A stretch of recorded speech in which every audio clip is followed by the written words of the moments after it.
Now you can get McDonald's Happy Meal pails for Halloween! Heaven, it's Halloween Eve, the night before Halloween, next Monday on Cartoon Network. I love jelly beans. Even now you hear his footsteps. Nasty weather got you little monsters uptight. Make it a blockbuster night. Squeeze the colored goop in. October 31st. Happy Halloween. From my black purpose to show you freakish, scary gaming wonders like Resident Evil. You're starting to look a little freakish and scary yourself over there. Oh, I stopped taking vitamin C.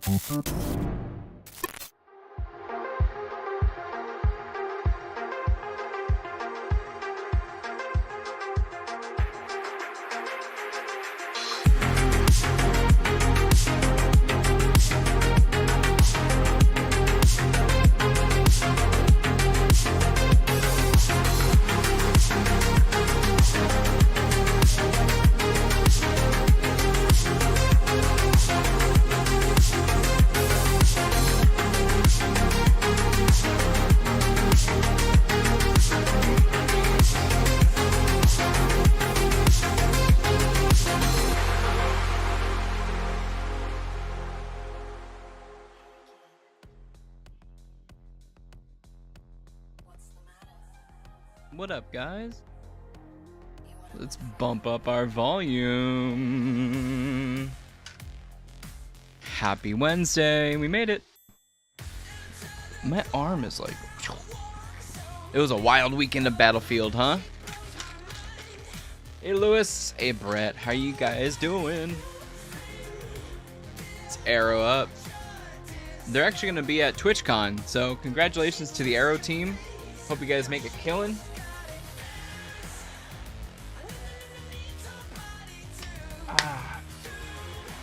Delicious. All right. Yeah, hope you guys had a great weekend and a great start to the week. This is Nerddom's poll list for the week of October 15th, 2025. This is issue number 86. Number 86. Oh my God. We're almost at 100. That's freaking crazy. But hey, we got 14 weeks till then. That's a long ways. We got a couple of stories to talk about. Couple of stuff to talk about. Some of it's rumor. Some of it is not rumor because it's very much so true. Which makes me very sad for one of these franchises. But hey, maybe it's my fault. I didn't go see it in theaters. Maybe it's my fault. I wouldn't say it's my fault. But we'll talk about it. Yeah, first up. Hope you guys had a great week, and I just played a lot of Battlefield. I feel like I need to make a Battlefield video, but I unfortunately have been consuming too much Battlefield content, so I feel like I'm just regurgitating what other people are saying, and I want to formulate my own thoughts, and I have, I think, like 20 hours on the multiplayer, 18.9 hours, and by the way, little behind the scenes, Windows 10 just sunsetted. And I worked all day yesterday to upgrade the PC to Windows 11. It took all day. It took all day. Basically from when I got home to we went to bed. TPM, all this secure boots and all this other stuff to try to get Battlefield going too, and TPM 2.0 to try to get that going for Windows, and it was just insane. Insane. But we got it going. Turns out my BIOS has never been updated. Cheers. So we finally updated it. Then all is well basically from there. What can I say? I'm not the most computer savvy person. But yeah, it's wild. It feels like a brand new computer. It feels good. And also, we solved our issue to Battlefield. We were having a really, really bad CPU bottlenecking problem. And I posted about on Instagram. There was a dude on YouTube who made a text document and that was the solve. It was just like 4 lines of code talking about the CPU, and we're good to go. So we have had, and I'll knock on wood, no issues after enabling that text file into our Battlefield stuff. So how is Battlefield, Lewis? Battlefield's great.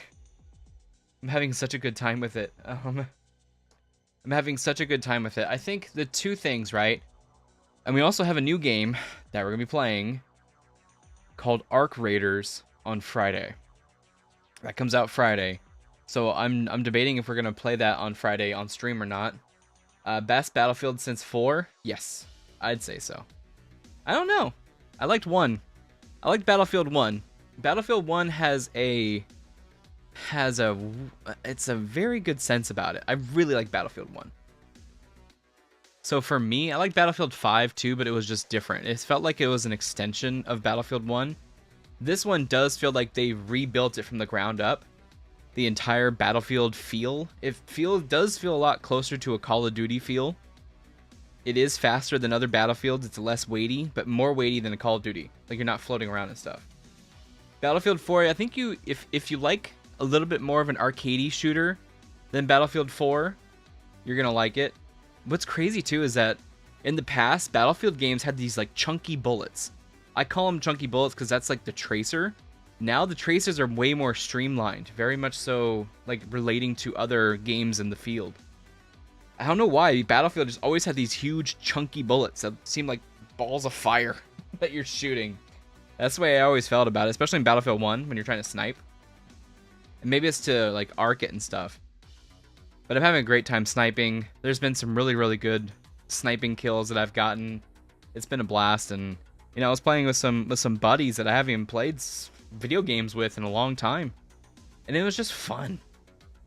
It was just fun. I think that's the one thing that I've been picking up on is, especially there's a huge war. There's a huge war going on between Battlefield players, Call of Duty players, and casual versus streamer, like professionals. Like, I would not call myself a professional at all. I work a normal job. We just stream for fun, talk to you guys, play some games, you know, have a good time interacting. But I wouldn't call myself a professional by any means. I've played a lot of Battlefields. Is there a campaign? There is. I think it's like, I've heard 6 hours. I have not played it yet. I want to play it off stream, and I want to do a separate review for that. So I want to do a review for the Emerald multiplayer first, and I was going to try to record a video tonight for it, if I'm awake. I want to try to record a video for it tonight, just off the cuff, talk about it, and then talk about the campaign maybe later. I don't even know if it's worth it, though. I don't know. But yes, there's like a 6-hour campaign. I've heard it's brilliantly, looks good, but it's flawed. People take these things too seriously. It's tribalism for you. It's like the Marvel DC nonsense argument, dude. It's crazy. We were talking about that in the comic shop. She was saying the same thing, Marvel DC, but then there's 2 sections of DC fans now. There's the Schneiders, and then there's the Gunners, and they hate each other. It's tribalism at its best, 100%. 100%. I agree with that. My monitor needs to still. You get an option to uninstall after you complete the campaign. I thought you could keep the campaign uninstalled at the very beginning. Is that true? You have to beat it first? But that's good. It saves you space. What up, Ghost? Ghost 7. Thank you for subscribing. Nice to meet ya. Ghost was actually my like screen name for a long, long time. Oh, Katie does random stuff. Thank you for subscribing.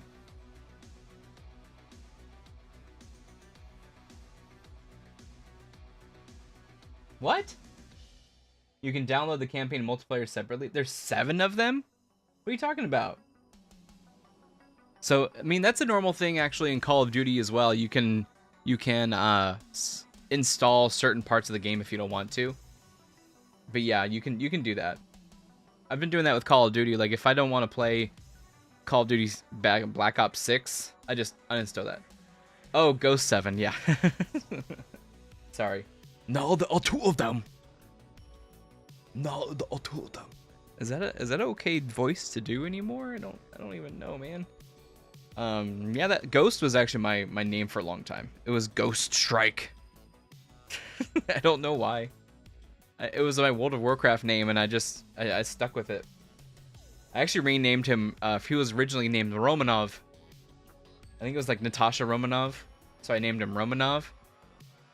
And then when I changed his race from a night elf to undead, I named him Ghost Strike. It was a huge backstory. He was killed by the Lich King at the Battle of the Gates. Really, really nerdy shit that you guys don't want to hear about. Really nerdy shit. I made this whole RPG backstory of my character that I played in World of Warcraft. That was the beginning of my writing career. Oh, yeah, man. But yeah, Battlefield's great. I'm having a good time with it. Really, really fun. But what I was saying was like about professionals, streamers, versus just people that are casually playing. Like, it's not about the movement gods anymore. Like, they took all that shit out, and they're really listening to the community, too, and making changes based off of it. A lot of people are complaining about the weapon bloom, but they don't realize that Battlefield has different stats than Call of Duty stats. So when they're looking at the gun statistics, they're not paying attention to the gun statistic for bullet spread, which is precision. The higher precision, like the AK-102, that is going to be more precise, which has like 73%. Versus if you use a different submachine gun, it has like 33 or 25% in precision. So it's like gonna like spray like crazy. But the cure to that is tap firing. You tap fire, you're gonna be just fine. You're gonna be absolutely just fine. I'm having a great time with it. We might play some after we're all done here, just to hang out at the end. But I do want to record a video once we're done here too. And then our knick-knack of the week is going to be a little bit of a blast from the past. It's going to show you my Halloween graphics that I used to do on Twitch. So I put a lot of time and effort into these graphics, and I might even pull out the green screen. That sounds kind of fun, and I can show you guys what I used to do for Halloween. I don't know if I ever showed you that, but maybe we'll pull out the green screen and do that. That'd be fun. I knew that CPU should have been enough. Yeah, dude. 100%. You were right. It was the game. And I wasn't alone. It does run just fine now. There's only been like 1 or 2 glitches, and it's only on one map. I still think this one map, it's like the valley one with the building in the middle. I think that one is totally unoptimized because there's some graphical glitches that happens, and my CPU kicks into freaking overdrive still. It kicked into like 90% at one point, and I saw like this geometry show up, and then it went away and my CPU went back down. So I do think it is just an optimization issue on the maps, and I think they just shoved them out the door as fast as possible. But dude, we're having a great time. Especially now that like everything's fixed. Oh my god. Yeah, no, I'm so happy I found the dude on YouTube, you know, after just searching a lot. He's like, hey guys, I had the same problem. My CPU, he said his was kicking up to like 80%. Mine was topping at 100. So really had something to figure out. Now it's going around 80 something, might be the highest, but it's usually sticking around 60 something, 70%, which is great. First off, but yeah, we'll definitely do an in-depth Battlefield review. Maybe I want that out on Friday. We'll see. I want that out on Friday. I gotta set it in stone. And I'm still working on getting rid of my subscriptions. If you guys saw the last video, I'm still trying to get rid of my subscriptions. I did take off one of the Adobe subscriptions, and I need to do the other one. I need to cancel Disney. I need to cancel all this stuff, dude. Way too much money going out the door for stuff that I'm not even doing. So that's the next thing on my list. I really want to sit down, learn DaVinci, and I'm looking into GIMP instead of Photoshop. So just using GIMP, it's free. But first on the list is James Gunn. Is he or isn't he out? But I think all of this actually does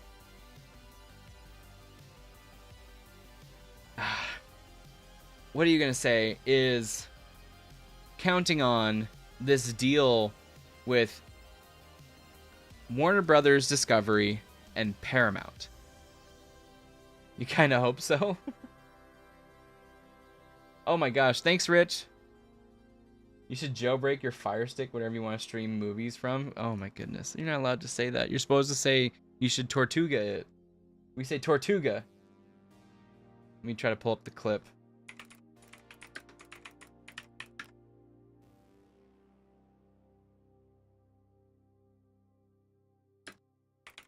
I can't even pull up the clip.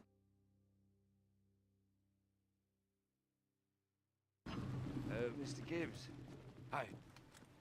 I feel sullied and unusual.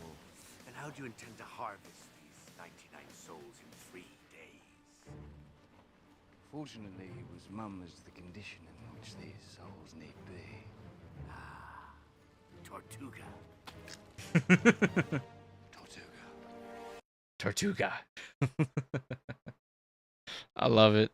Oh man, those movies are they are great. 1 and 2, yeah. I never said that. Shh. Shut your mouth. Shut your mouth. Shut your mouth. But yeah, man, the Paramount Warner Brothers deal. I'm getting sick of Gunn's style of these DC projects so far. It's only been his stuff, and he's worked on Creature Commando, Superman, Peacemaker, and I'm getting sick of this stuff. I would say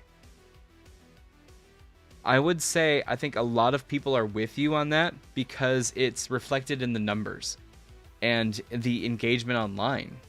It's almost like you don't even want to share anything because people are getting attacked, but then it's not, I'm not having a good time with it. Like Superman, looking back on it, and not even based off of anybody else's thoughts, I'm like, was I feeling these things because of the movie, or was I feeling these things because I wanted to have a new universe? You said that with Guardians of the Galaxy 3. Guardians of the Galaxy 3, there's a couple tricks that he uses in there, mostly the animals. It's an easy emotion grab, and he even says so. He says when he uses animals, he has an animal in every single one of his properties, right? I think even Weasel and Creature Commandos can count as the animal in there. But it's like a way for, it's like an easy play into emotions that he can tie into versus writing something that is actually emotional. Now Supergirl is going to be like Guardians of the Galaxy. Millie Alcock is great casting, but she's going to be wasted. Yeah, we didn't even see much of her at the end of the Superman movie, huh? She was just like a drunkard. And is that really what she's going to be? She's going to be a drunkard with Lobo cruising the galaxy.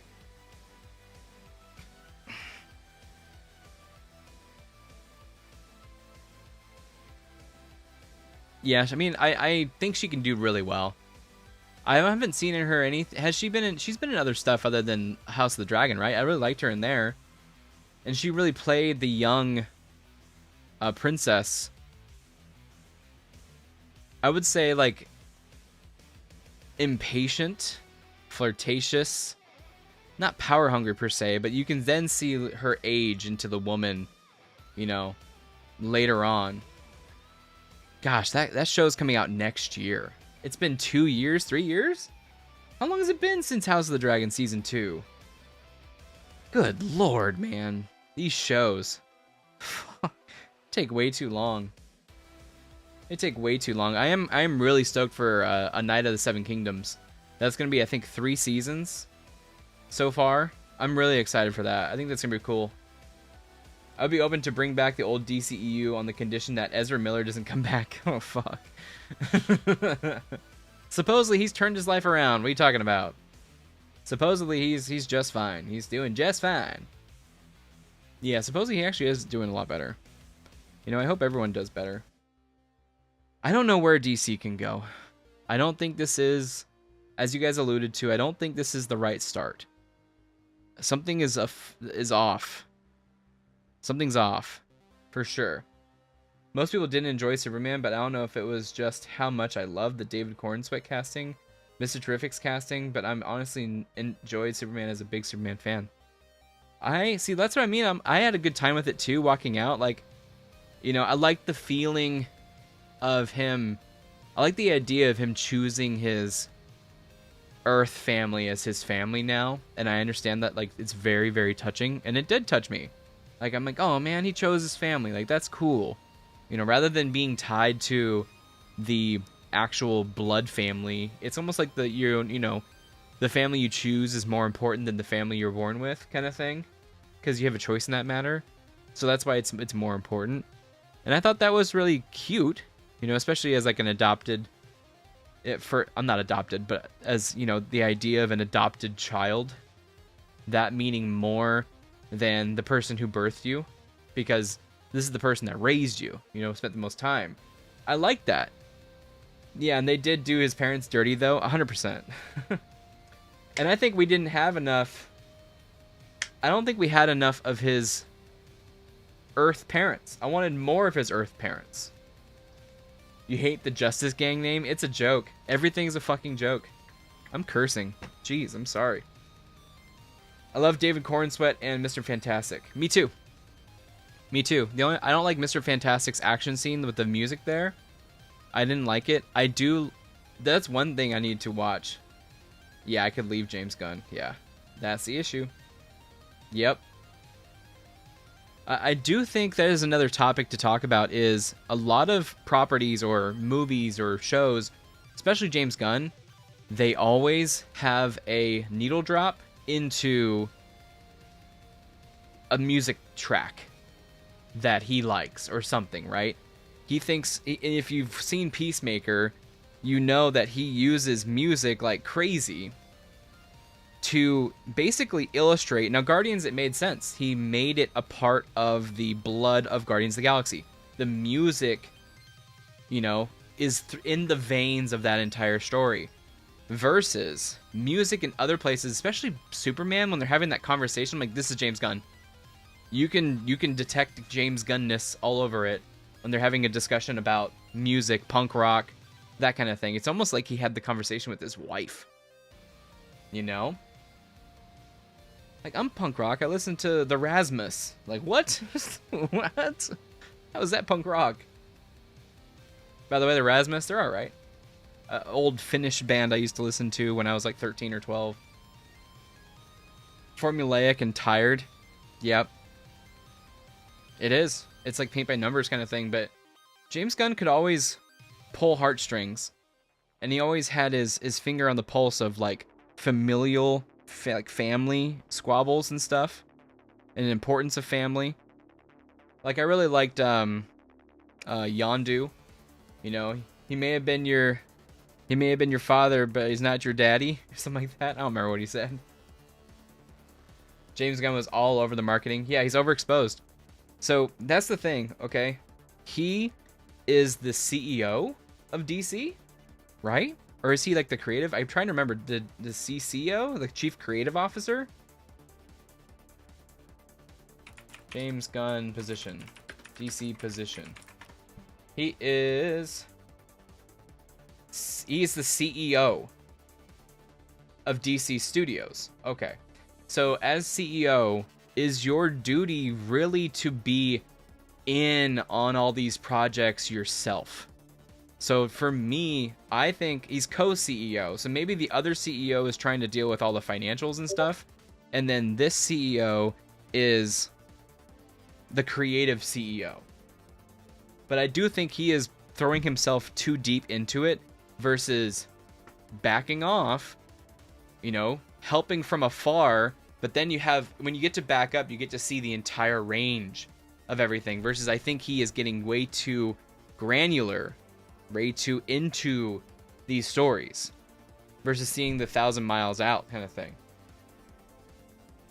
Really hope we get more David. I think if James leaves, I think they'll keep David Cornsweet. I think he was good. Mm-hmm. Yes, exactly. Without the James Gunn. But yeah, I maybe, here's the thing. I saw someone post this, and they said that everything that Marvel is now was set up by James Gunn. And then everything DC is now is because of James Gunn.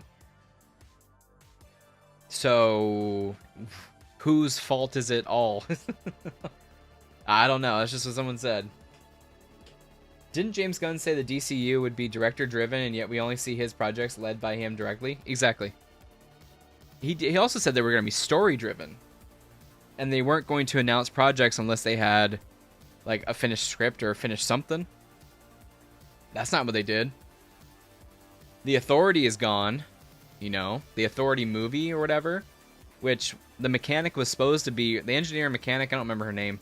She was supposed to be like the introduction into the Authority, but a lot of people didn't like her character. It's like working on a group project but only letting one person do the work. Yeah, it's like you designated this person to be the leader of the group project and then they do all the work. You know what I mean? I don't know. It's weird. And I didn't, honestly, the Superman cinematographer, I'm not the biggest fan of either. I didn't think The Flash was a good looking movie. And I didn't think Superman was particularly good looking either. I feel like they could have done something else. Creatively. I did just watch a video on a lot of Steven Spielberg 80s movies. And it actually went into the 2000s movies as well. And it was actually really fascinating because I never really looked at it in this regard. But I feel like a lot of Spielberg nostalgia is driven from, of course, the childlike ideas that he had. But also the John Williams scores. The John Williams scores do a lot of work for the Spielberg movies. If you think about it, like John Williams scored almost every single one of his movies. The biggest ones in particular. And John Williams does something that we don't see anymore. It is movie scores. Like the person I can think of the most that does movie scores is maybe Michael Giacchino. And he's also a director as well. But he's done some noticeable scores in the past, but a lot what James Gunn does, he doesn't rely on movie scores. He relies more on needle drops. That kind of thing. So with that, does your movie really have a personality of its own if it's based off of other people's music? Unless that's the whole point, like again, Guardians of the Galaxy. You know, name me the Guardians of the Galaxy theme. You can't, because that movie's blood is music. It is Peter Quill's music because of his parents. That's the whole point. So him shoehorning the conversation of music into Superman, it did not fit. It didn't fit. Was that comment you quoted from Jester Bell? Who's that? I don't know. Who's Jet? I mean, honestly, I honestly might have heard something from somebody and I don't know their name. No, I have no idea who this is.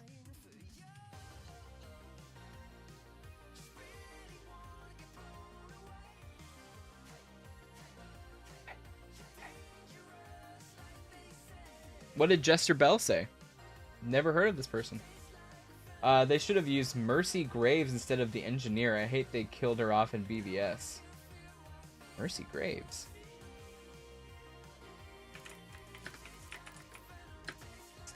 Oh, yes. Yes. Yeah. Yeah, she barely played a part, dude. She could have been cool.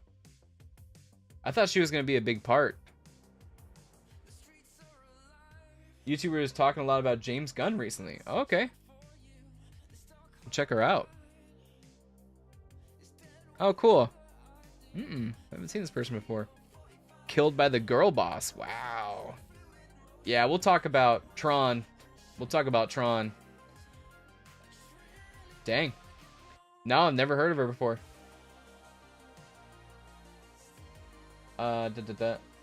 They got Tao Okamoto, an attractive and talented actress.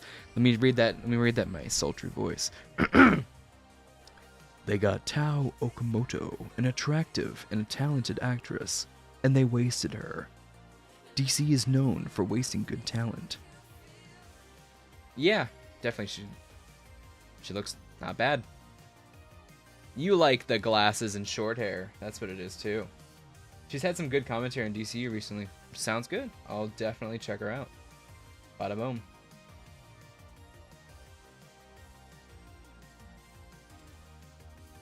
Subscribed. We'll see. I have a type. He admits it. Yay.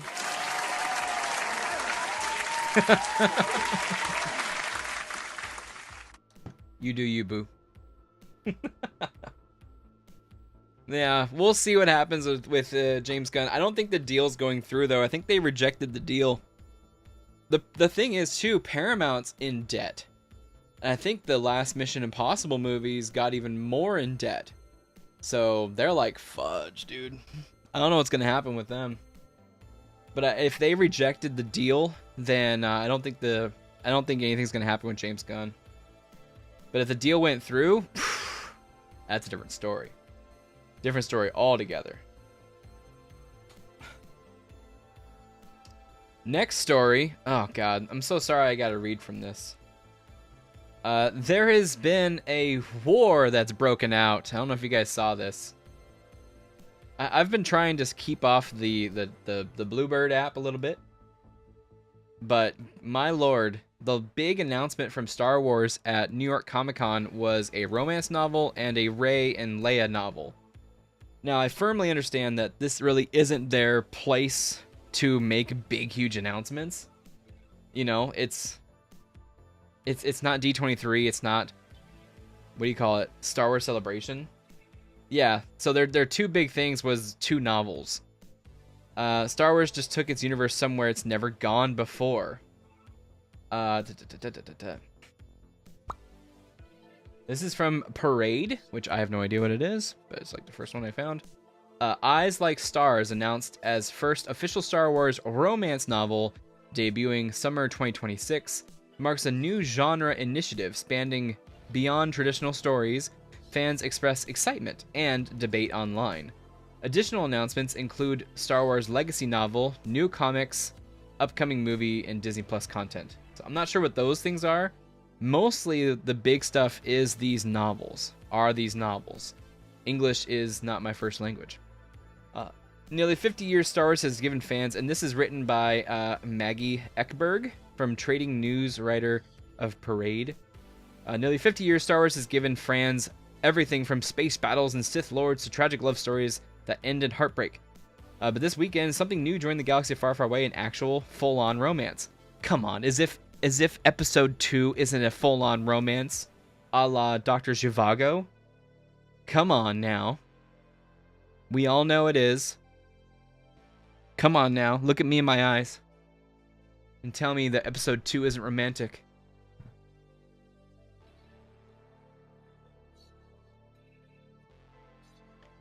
I'm haunted by the kiss that you shouldn't have given me. I feel you, Padme. Come on, he's good. I make fun of it, but it has a space in my heart. Carrie Fisher always did say that George Lucas needed help with dialogue. He needed help with dialogue, but Hayden Christensen, don't give him grief. He was doing what George wanted him to do. He was. Rich, I saw Tron and I was like, bro, who is the demographic for this? They had a CEO, woman main character for a franchise mainly guys watch. I don't mind female leads to do it right, like Terminator or Alien. Is that what it really was? She was the CEO? I heard she did nothing in the story. And you remember Anakin had an accent in the prequels? He did? I'm sorry, Master. I'm haunted by the kiss. What kind of accent was it? Was it British? Carrie actually had a British accent in the first New Hope. Because she was actually being trained in Britain. So when she was acting, she was, Governor Tarkin, I recognize your foul stench. Very British. In Clone Wars show, doesn't he? He doesn't. That's weird. Different actor. What's funny is the actor who actually plays Anakin, he is in season 2 of Mandalorian, or season 1 when they attack the prisoner ship. He's actually the rebel pilot in there. That's Anakin's voice actor, and he very much plays him differently in the Clone Wars show. He's on the other side of episode 2 and 3. He's on the episode 3 side, not the episode 2 side. So he's more so playing into Revenge of the Sith Anakin instead of Attack of the Clones Anakin. He's on that side. On Saturday, October 11th, Lucasfilm's executive editor Jennifer Heddle hosted a jam-packed panel at New York Comic-Con featuring all-star creators like Kwame Mabala, Charles Soule, Ethan Sachs, Mark Guggenheim, Adam Christopher, and Kristen Baver. Between teases for upcoming comics and High Republic updates, it's back, boys! We won! Woo! High Republic is back! Oh my god, the hiatus was only like, what, 2 months? Came as a surprise that no one saw coming. Oh my god, no one saw it coming. That's the best way for it to happen. A brand new genre initiative inside of Star Wars publishing world. The first reveal, you ask? A young adult romance titled Eyes Like Stars by Ashley Poston, arriving summer 2026, and yes, this is being billed as the first official Star Wars romance novel. Come on, the entire Wars of the Stars has been romantic. According to StarWars.com, it follows a couple in search of their happily ever after in the galaxy far, far away. Didn't Asajj Ventress and that one Jedi, didn't they hook up in their novel? I always liked that novel because I think they both die in that one. So I think it's very, very tragic. I imagine a Bonnie and Clyde but Jedi, and she's a Sith. That has such good tension, dude. Imagine Asajj Ventress getting into a romantic relationship with an ex-Jedi who is still a Jedi per se. I think that's so fascinating. Like the amount of drama that you can have from that. Ah, I need to read that novel someday. It was, I forgot what it was called, but it came out after the acquisition, I believe, too. Star Wars is doomed until Kathleen Kennedy leaves. Well, she's leaving right now. She's leaving today. Did you guys see the news? Mike, what's his name? Matt's, oh my god, I can't remember his name. He posts like every week that she's gone. She's leaving. She's already mentoring her successors, I heard. Yeah, who do you think the successor is? I don't think it's Filoni. And I don't think it's, freaking Favreau. I think Favreau doesn't want to be involved. He's doing this, and he's like, I'm good. He's doing the Wonderful World of Disney stuff too, I think. I think he likes working for Disney. I think he likes being a company man. It's not a bad gig. Not a bad gig at all. He's capable enough. He did that chef thing that a lot of people loved. Dave Filoni and Jon Favreau are also part of the problem. Oof. Which sucks. It hurts my heart to hear that, especially for Jon. Like, I have such a special place for Jon in my heart, especially like with Elf. I liked Cowboys and Aliens. It was flawed, but I had a good time, and my key memory with that one, you guys make me cry up. That was the last movie I saw with my grandpa in theaters. That was the last movie I took him to. Especially Dave. Yeah, Dave's got some sensibilities that he needs to get out of. Jon is alright, I think. Yeah, I feel like Jon, like I said, is a company man. I think he's doing what he's asked. And it's like I said, it's kind of painful because I feel like he is just falling into the lines. I don't know. That's the best news of her all year. He also heard that she said she will mentor even if she leaves. Made me think they were doomed for the next 20 years. No. I'm kidding, Rich. I'm kidding. I'll try to. His name is Mike Zero. I remember his name. Mike Zero posts a video, I swear to God, every single week saying that Kathleen Kennedy's leaving. And she never leaves. I'm sorry. It's an inside joke. I'm sorry. I'm sorry, Rich. I didn't mean to play with your heartstrings. It's a joke. It's a joke. I'm like the pranksters in the middle of in the hood when they're getting beat up. It's a joke. It's a joke. It doesn't matter. You're stupid. You're stupid. I'm sorry. I'm sorry, dude. But Jon is an artist. I can see that. But again, I feel like he's kind of complacent right now. I think he's just chilling. He had the great idea for the screens, right? What's it called? That's a great idea. So imagine you have a problem of... We're so doomed.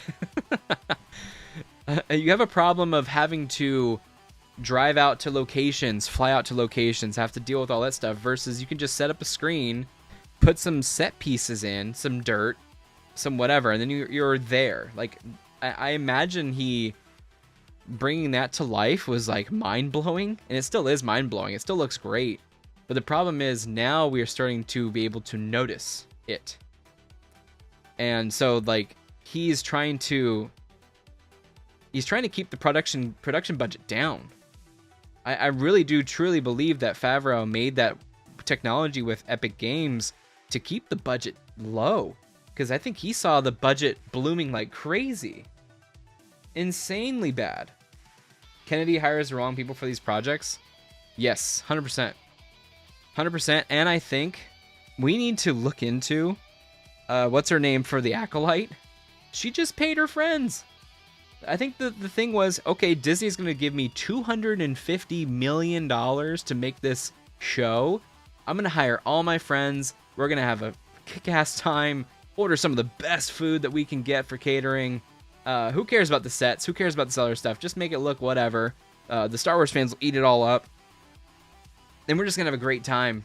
And yeah, I'm going to cast my wife as, you know, this Jedi who a lot of people like from the High Republic and stuff. And make her a terrible person. Oh my goodness. I feel like it was a scam. I feel like Kathleen Kennedy, Lucasfilm, they got taken for a ride with that one. I really do think so. And I'm like, shit, props to you. You played the system. You got paid. Your friends got paid. Your family got paid. She's truly a parasite to the franchise if that's true. Man, can you imagine though? Like, I don't know what you do after that. I mean, other than take the payday and just retire. Any of us could probably retire with the amount of money these people make. Any of us could. It's crazy. Yeah, so the very first reveal, young adult romance titled Eyes Like Stars by Ashley Poston, arriving summer 2026. And yes, it's being billed as the first Star Wars romance novel. According to StarWars.com, it follows a couple in search of their happily ever after in a galaxy far, far away. Very descriptive. Set about a year and a half before The Force Awakens.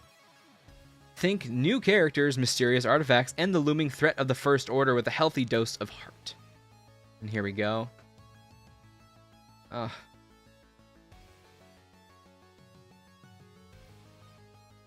Gingers are back! Woo!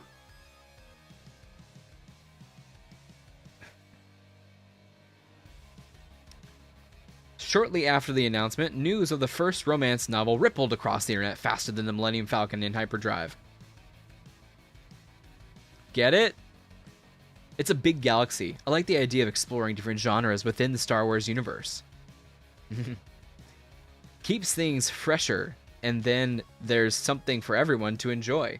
Whether you're already a fan or looking to get into it, or haven't considered it because it ain't your thing. It's about damn time we see stories outside of Skywalker Jedi bubble. More of these need to happen. When's the last time we had a story with the Jedi bubble? When's the last time? We had Andor, we had Mandalorian. I guess there's Skywalkers in there. All right. I don't care for it, but apparently this is part of a new initiative of genre fiction for Star Wars, which excites me greatly. From Lucy May on Twitter, with a whole 4 likes. This is the craziest part that I find on these stories. They find anybody who posts. It doesn't matter if it's a big or small post. This post has 4 likes. 4 likes. Seeing people hate on a Star Wars novel. Where is your whimsy, your love, your sparkle, and sense of wonder? 4. Like, is that really a source to really be posting? That's at least 200. I didn't like that, by the way. Still, no Star Wars news drops without a little friendly debate. Some diehards were quick to point out that it's not technically the first Star Wars love story. Okay. Citing Claudia Gray's Lost Stars. But as one fan clarified, a lot of people are saying Lost Stars, but technically that's not a romance because it doesn't have a happy ending. Really? It's a romantic tragedy, which is a separate genre. Oh my gosh. It's not 2019 anymore. Everybody, even the ladies, are tired of soulless female leads. We like organic female characters like Ahsoka in Clone Wars, or Ventress, or even Jyn Erso. I like Jyn Erso. I like Jyn Erso. I know some people that didn't like Jyn Erso. Ahsoka. I'm tired of Ahsoka. Some people really do. People really like Ahsoka. When she came back to life, I was like, damn it, come on.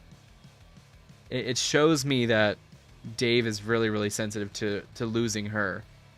But her in Clone Wars, I think is fantastic. Padme and Anakin don't count as a tragic couple. They do count as a tragic couple, but they're tragic, so it's not a romance novel. It would be a romantic tragedy. Yeah, I'm sorry. Old Ahsoka. Right. So Clone Wars. I think old Ahsoka, she goes through it, man. Like, imagine the entire Jedi Order not believing you. An order that you've been a part of since you were a kid. That part was tragic. That part was great. Great. Her with those two sisters, I couldn't care less. It was like the last season or something. That's kind of sucked, but it showed the underbelly of Coruscant, which was cool, and how the normal people have to survive in this galaxy when this entire huge war is happening, which is something that we never see in Star Wars. Same with Andor. Yeah, it definitely is. It's his waifu. Padme and Anakin definitely is a romantic tragedy. It's a tragedy. That nuance matters. Eyes Like Stars marks the first time Lucasfilm is formally branded as a story as part of a new genre expansion initiative. Romance is just the start. Fans are already speculating about what could follow. A horror story, a noir detective mystery.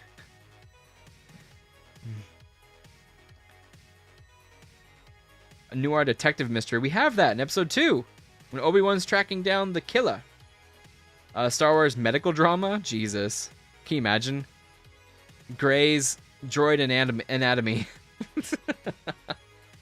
Grey's droid anatomy. It's a bold new era of galaxy storytelling. DNA. Yes. The cover says a Star Wars romance novel. Author Ashley posted on IG that Eyes Like Stars is the first novel in Star Wars genre initiative that will take on romance, thriller, mystery, horror. Does that mean we're also getting a Star Wars horror novel? Yeah. Dr. Ball MD. Oh, okay. And it's BB-8. Can you imagine it's a BB unit? Dr. Ball. The romance reveal wasn't the only headline from the panel. Lucasfilm also announced Star Wars Legacy, a new canon novel by Madeleine Rowe that bridges the gap between Last Jedi and Rise of Skywalker. The story follows Rey's Jedi training under Leia Organa and even explores the repair of the legendary Skywalker lightsaber. Over in comics, Marvel unveiled Jar Jar Binks #1, a one-shot co-written by Ahmed Best, the man behind Jar Jar, and Kelleran Beck. Kelleran Beck, by the way, is the Jedi who saved Grogu, which I'm glad he got to play. That was cool. Arriving February 2026. Hey, good for him. We'll have to pick that up. We like Ahmed. He's cool. He's gone through a lot, bro. He needs to be at peace. I think he is. That story is freaking nuts with Ahmed Best. Yeah, Mandalorian Grogu, May of next year. Filming wrapped in its first trailer, already lighting up its timelines. This was very glazy of a thing, but the person who made a lot of splash, I'm sure that the Mary Sue is going to be talking about it in this article, which, hey, we all love the Mary Sue, right? A new thing that most annoying Star Wars fans are angry about. Wait, Rachel Leischman. Good old Rachel Leischman. What up? I'm good. On Twitch. It really is hard to take Star Wars fans seriously when they get angry about certain things, like women existing in the franchise. Jesus. 4 comments. Okay. Currently, those kinds of fans are mad about women taking over the franchise. I hope they post about Josh. The Den of Nerds. He's been going off about this. I don't think she does. Does she name him by... I don't think she does. At the Lucasfilm Publishing panel in New York Comic Con, it was announced that there would be the first ever romance novel published in Star Wars canon alongside the novel based on Leia, Organa, and Rey. One novel called Star Wars Legacy by Madeleine Rowe, and the romance novel titled blah blah blah blah. There are also plenty of other novels announced with men leading the charge, but of course these 2 novels have the subset of Star Wars fans fuming online. Whoa. User logged on to X. What? What? Did they not even do it? It is Josh. She won't even put his post. I'm sorry, I'm dying. She didn't even put the post. Like, at least the other person put the posts in there. A user logged on to X to complain about the company becoming a girl brand, when less than 20% of the announced novels have female leads. But hey, these are the fans who see a woman and complain. You know, I try to have nuanced conversations about how Star Wars used to resources become more of a girl brand, but these are the actual big announcements from Star Wars from New York Comic Con. They're making literal romance novels now. He's like half trolling too, by the way, you guys. He's trolling. But he is saying like, hey, this is a really big convention, and this was their announcements. And look at, he only got 163 likes. It's not even that big of a post. That's crazy. They were not only big announcements from Lucasfilm Publishing, but it's hilarious that men like this log on to internet and act as if women are taking over. Now listen, there are dirtbags out there who are saying stuff, but this one is like just talking about, come on, Star Wars, we need to be excited about the brand again, and this isn't the way to be excited about the brand. Nobody has issues with female characters. We have issues with the soullessness of their new characters and neglect of their goats like Luke. Yeah, I mean, or Leia, right? Did you guys read the novel about Leia having to deal with the political ramifications of the outing of her father being Vader and stuff like that? I find that fascinating. I would love to see her daughter take on that dramatic role. It's almost going to be like a conspiracy movie. You know what I mean? Like a political thriller of information, of hiding information. And imagine too, like, we're supposed to be the good guys, and here we are hiding information for our own benefit. Like, I find that fascinating. Why don't we do that? Gosh, just use the Andor footprint. You already got your political footprint right there. Just start basing it off that. Have that type of, oh, man. I want to see something like that. But then you have a freaking woman who is, you know, in power, probably the most powerful political leader of the part at that part, when maybe her and Mon are fighting at that point, you know, per se. You see Mon in Ahsoka when she is like on the council, but you don't see Leia. So I'm curious, you know, can they age up her daughter to be Leia? That'd be kind of rad. But yeah, I knew that the Mary Sue was talking about Josh, and I think it's just funny that they wouldn't even post his post in here. Like, just link his post, you guys. Come on. They didn't even want to voice it, but it's not even that big of a post. It's 163 likes. How many? Like 200,000 views? I guess that's a lot. But yeah, go check out Josh. He's causing a ruckus. He's causing a huge ruckus. You know, people are able to disagree 100%. Romance has always been a central part of Star Wars, yeah. Like, I have no problem with the romance novel. I don't. Like, if it's cool, it's cool. I think you could have romantic tragedy. You could have a romance novel. And like I said, I think episode 2 was George's attempt at I think it's Dr. Zhivago. Yeah, I think it's not Trivago. Trivago is the website you use for trips. Zhivago is the story of during the Russian Revolution, the Reds versus the Whites, and like a love story in the middle of that. So it's a civil war, right? So you can imagine George Lucas being a fan of old cinema. This movie came out in '65. He was in freaking college at that point, film school. So imagine his idea of wanting to have Dr. Zhivago inside of Star Wars during this galactic revolution, this galactic rebellion per se, civil war, a different rebellion, a separatist, and then having the romance in the middle. So that's really what was supposed to be it. In the end, not episode 2 per se, in the end we know that it is tragic because sooner or later there's going to be the fall of Anakin. But in that movie, it is kind of very ominous. You know, if you watch the ending of Attack of the Clones, it's very ominous, almost like they are doomed. There's a sense of doom, not even because you know the story, it's in the music. And again, it's John Williams playing a lot into it, you know, hiding in some darker tones in this, what should be a glorious wedding and everything. We know it's in secret. We know it's supposed to be tamped down, and it's something that they shouldn't be doing. So they're doomed lovers. Man, I love Star Wars so much. I love Star Wars so much. I love it. We still have to make that Lucas video. I have it. I have it in the can. I have it in the head. Just haven't made it. We've been playing Battlefield. But yeah, I don't think I mean, there's are people, I'm not going to say anything like that. I think a lot of people do have problems with women in these places, and I've seen it, and they're like unwarranted.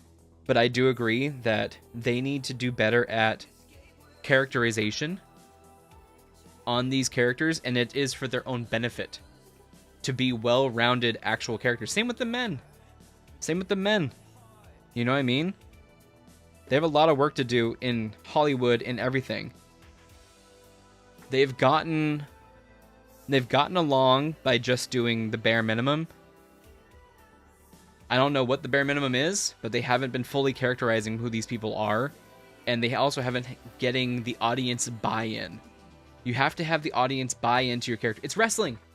It's freaking wrestling, dude. If your face does not get on the side of the audience, he is a terrible face. Terrible. You have to have the audience rooting for them. So how do you get the audience on their side? Maybe they get backstabbed by somebody else or something like that, and then they're heroic, like the John Cena character, or they're like a symbol of something else, of like heroicism or purity or something like that. You know, the American way, that kind of thing, the easy pop with Hogan. But I think these writers really need to... I'm tired of the deconstruction of the character. I'm tired of the deconstruction of the hero. We need to get back into... They need to watch wrestling, old wrestling back in the day. They need to study more fantasy D&D stuff, more characterizations. Like, how do you get someone on your side?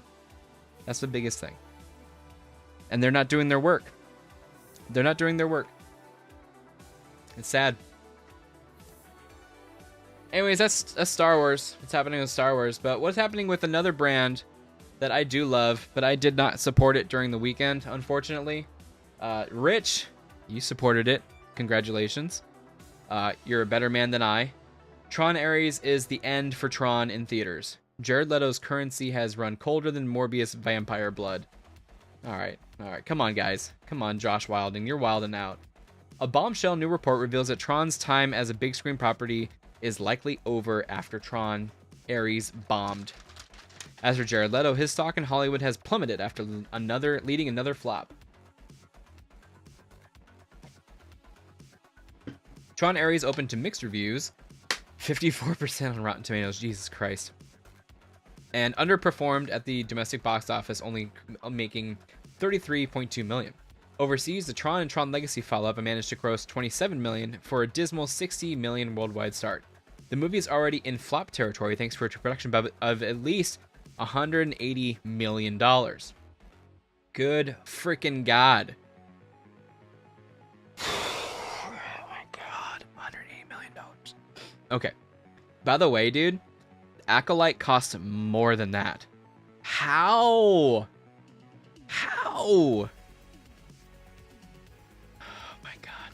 A so-so B+ cinema score suggests TRON ARES won't find an audience in the weeks ahead. The Hollywood Reporter has learned that the franchise's time as a theatrical property is almost certainly over, for now. According to the trade, sources say TRON will likely retire from the big screen, with the blame placed at the feet of the IP and to a lesser extent, lead star Jared Leto, which is, I still think this is crazy.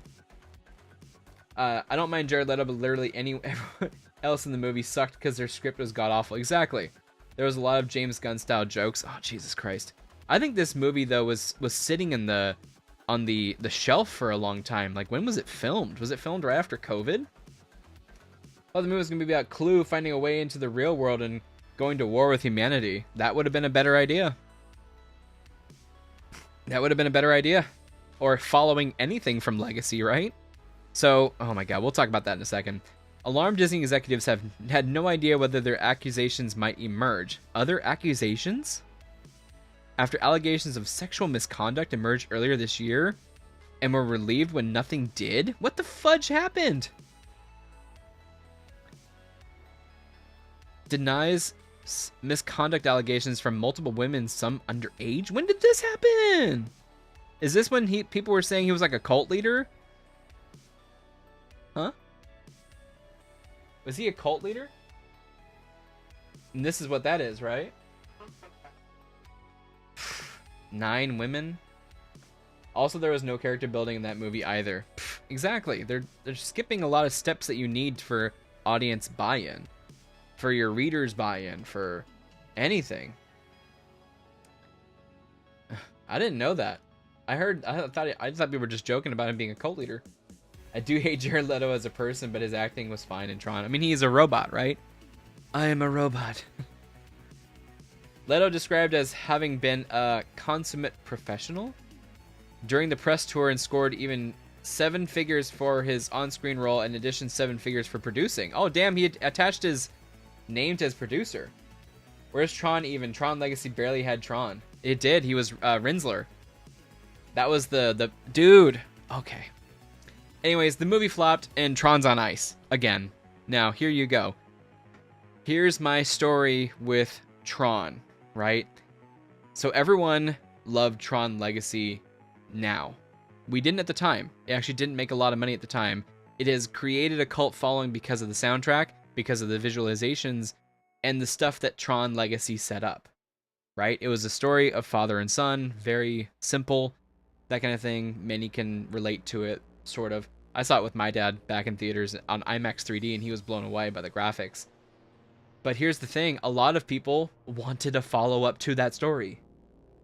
You fell asleep at least 20 minutes of the movie? I hope you had a good nap, dude. That was me in Fantastic Four. I fell asleep in the middle. I thought it was just because I was at Comic-Con and I was tired.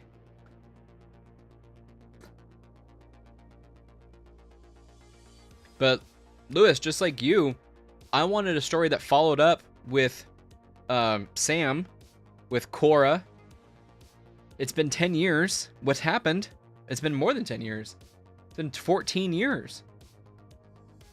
And to my knowledge, Rich, they address it in 1 minute. In the very beginning, it says, Sam's out of town, and this is the CEO of Encom. And they're good because she's trying to make, she's trying to feed the world with technology. This other corporation, they're trying to make war. They're bad. Did I get it? Did I get it right? Did I get the part?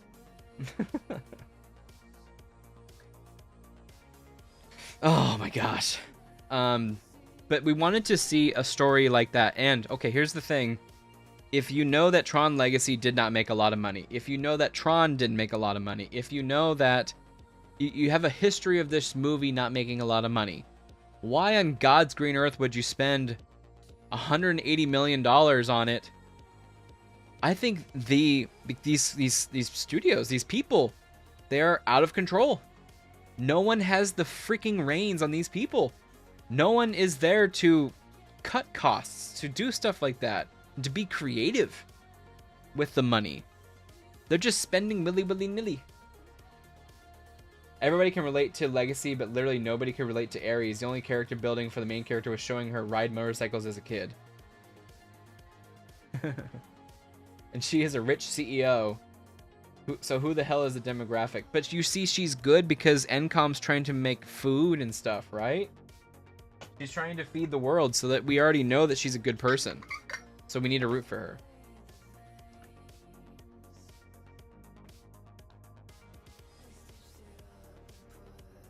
I was very thirsty.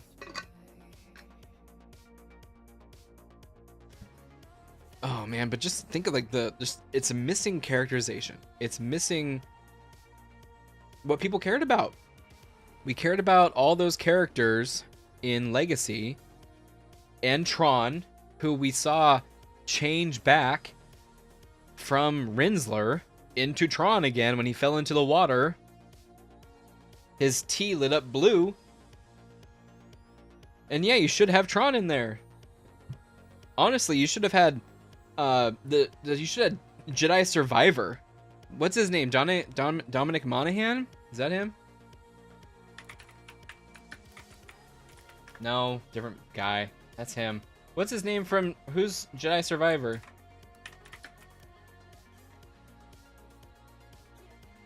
Cameron Monaghan. I was close. No way. He's in there for 1 minute? That dude's such a huge Tron fan. He needs something, bro. He needs something.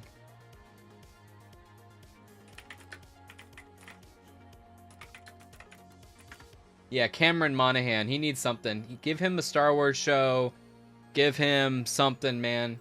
I think he's great. He's passionate. Did you see him as Joker? He went for it, bro. Characterization and actorization. Interesting. What's actorization? Is that because they care? Like they're just a good person, so you need to root for them type of deal? I don't know. Like I guess. I don't know. I guess I just talked about them being a good person and a symbol for that.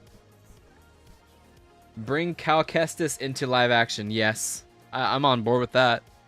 I'm on board with that. You gotta set him up, though. You gotta set him up. You can't just throw him in blind. So you gotta have some type of introduction to him for the wider audience, because not everyone's played the video game. But at least that dude's gone through stuff. And if you've played the video games, you know he's gone through stuff, but how do you bring the rest of the audience on board and up to speed with him? He can't just show up and be like, "Hi, I'm Cal Kestis, I'm an ex-Jedi. Or I'm a Jedi apprentice who's now, I call myself a Jedi." I don't know. You can't just do that. But yeah, I agree with that. But again, you know that Tron Legacy didn't make a lot of money. You know Tron didn't make a lot of money. You know that... You know what these people want. You didn't... Maybe they needed... Did Jared Leto put money up or something? Did he put up money? And is that why he's a producer? Man.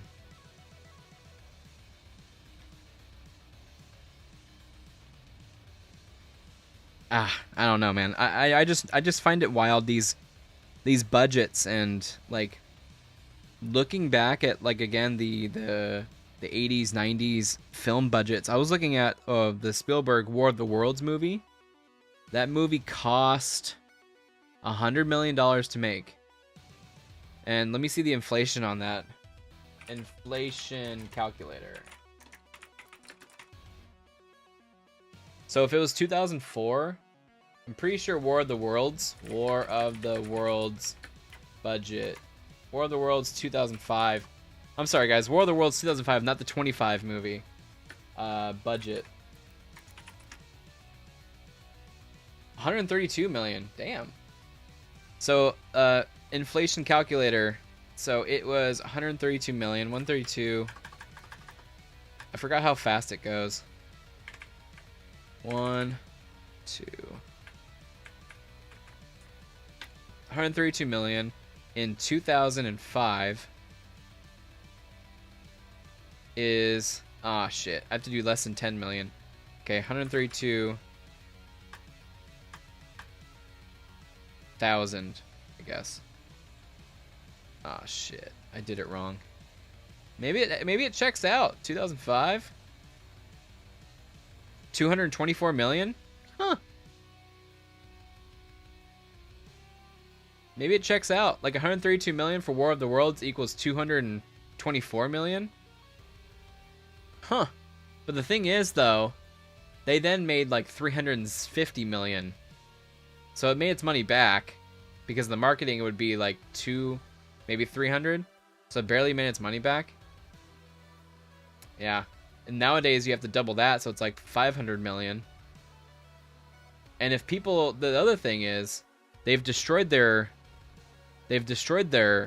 economy by taking away the specialty of going to the movies. The script was probably the worst I've seen in a while. Literally no heart. Oof. That's the problem doing a universe with multiple mediums. Not everyone is going to take the time to do it, whether it's film, TV, movies. Yes, exactly. It's too much. It's too much, and you can't just have them show up and be like, I'm this person. Even in a story, right? You still have to bring them in somehow. Like, if you think about a novel, you know? Maybe even a comic. Bring them into the story somehow. Some people have their own preferences and mediums. They do. That's why James Gunn's DCU is going to copy Star Wars approach, but it's a stupid idea. Yeah, they're copying... They're copying kind of Marvel, too. They're copying Marvel. And again, I saw someone post, like... Was it... that might be what you were talking about. Rich, with the YouTuber. Is she the one that said that, you know, the Marvel is going downhill because that's what James Gunn set into motion, and now we're seeing the downfall of DC because of James Gunn? I think that's what she may have said. Yeah, I may have just seen it as a post and reciprocated the idea. That's how ideas get transferred.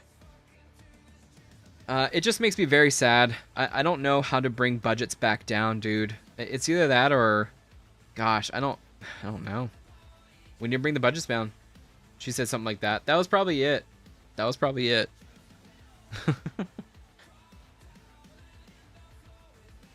I think we've gone too far, though. I think it is impossible to bring these budgets down. So really, 180 million in 2005 dollars is probably like $80 million. Maybe. Yeah, it might have been like 80 million back in 2005. Oof. But even more so, imagine your movie only made 50 million on today's money. That's nothing. That's even worse. It's so sad, bro. The whole thing makes me very, very sad. I don't know how. I think it's the other thing is too, congratulations, you played yourself with the streaming market. And I talked about it in my subscription video recently. You've taken the event status out of a movie release, and you've made it not special. A movie coming out into theaters is not special anymore. It's not an event. It's not, you know, the hype that you have to get in line because the midnight showing, you want a better seat. All that stuff is kind of gone now. And also, I think it's too expensive. You know, I almost had an idea while on my walk today. I'm like, we need to find something to do. I think we were talking about it, right? On Sunday, about indie movies and stuff.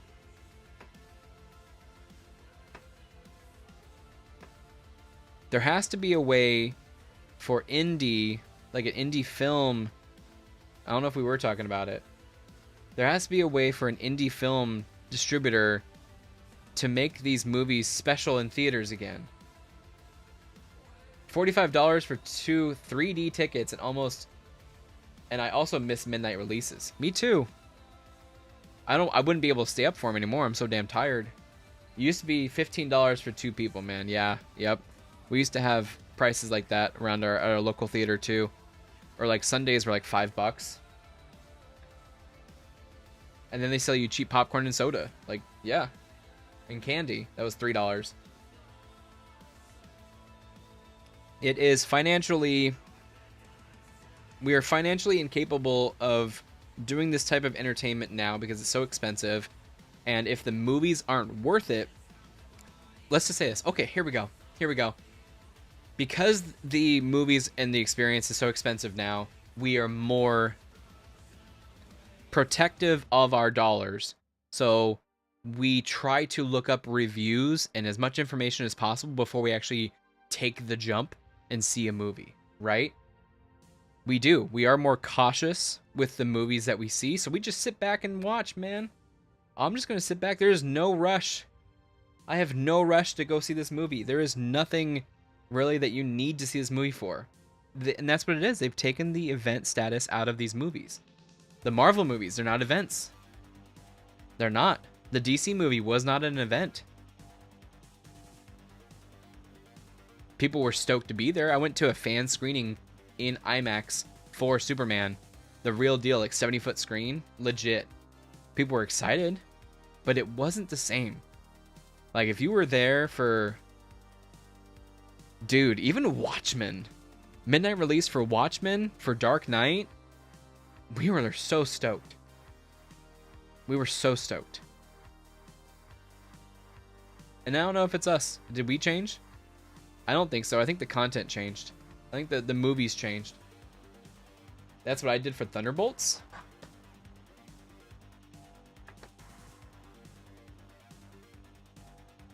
You waited? Yeah. I went day one. Because I was ready to review that movie. To see Watchmen in theaters at midnight would have been amazing. We saw it. 2008, 2009, around there. It was crazy because when I want to see this Dark Knight and Iron Man, that was a killer summer. That was a killer summer. Iron Man was May 2nd, 2008, and then Dark Knight was July.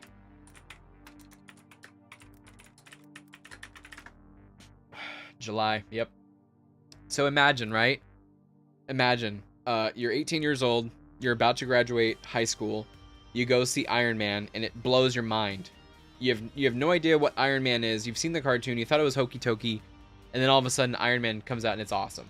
You had a great time. Sick movie. And then you go into Dark Knight 2 months later and see that at midnight, and you go, holy crap, what a movie.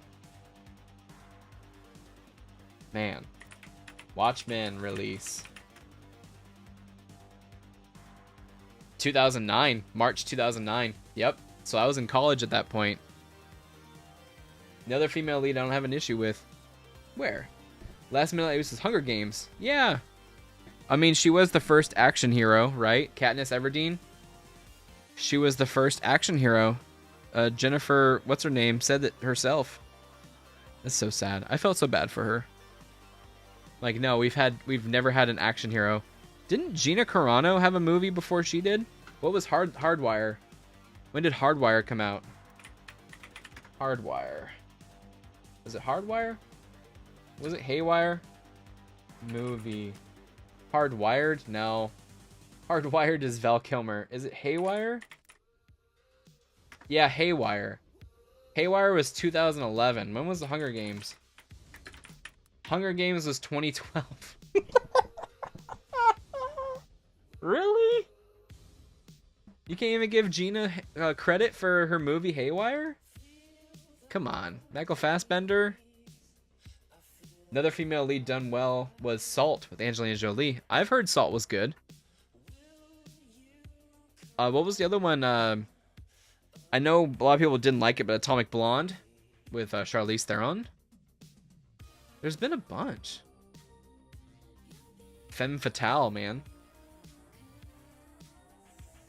Ballerina didn't do very well, did it? Did Ballerina do well? Ballerina. I don't know how to spell that. I'm tired. Ballerina budget movie. Movie intake? What do you call it? Movie gross. Oof. 132 million worldwide. That's not good. That's not good. What was their budget? Ballerina budget. They better been cheap. 80 to 90 million? Still a loss, technically. That's sad. That's sad. I think John Wick is for John Wick. I don't think anybody else can do it. It was soulless. You can almost tell when they lead you on with cameos of how the movie's going to be. So for instance, the thing about Tron was I didn't know if they were trying to keep it coy with not showing us anything in the trailer and by just showing us the soundtrack.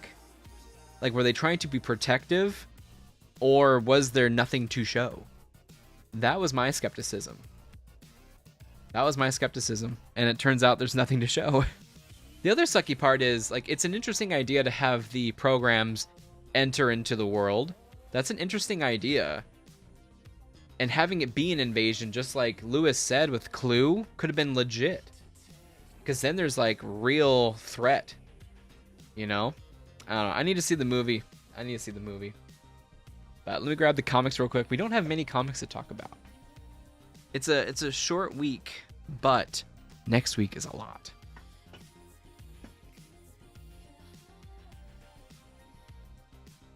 Ballerina.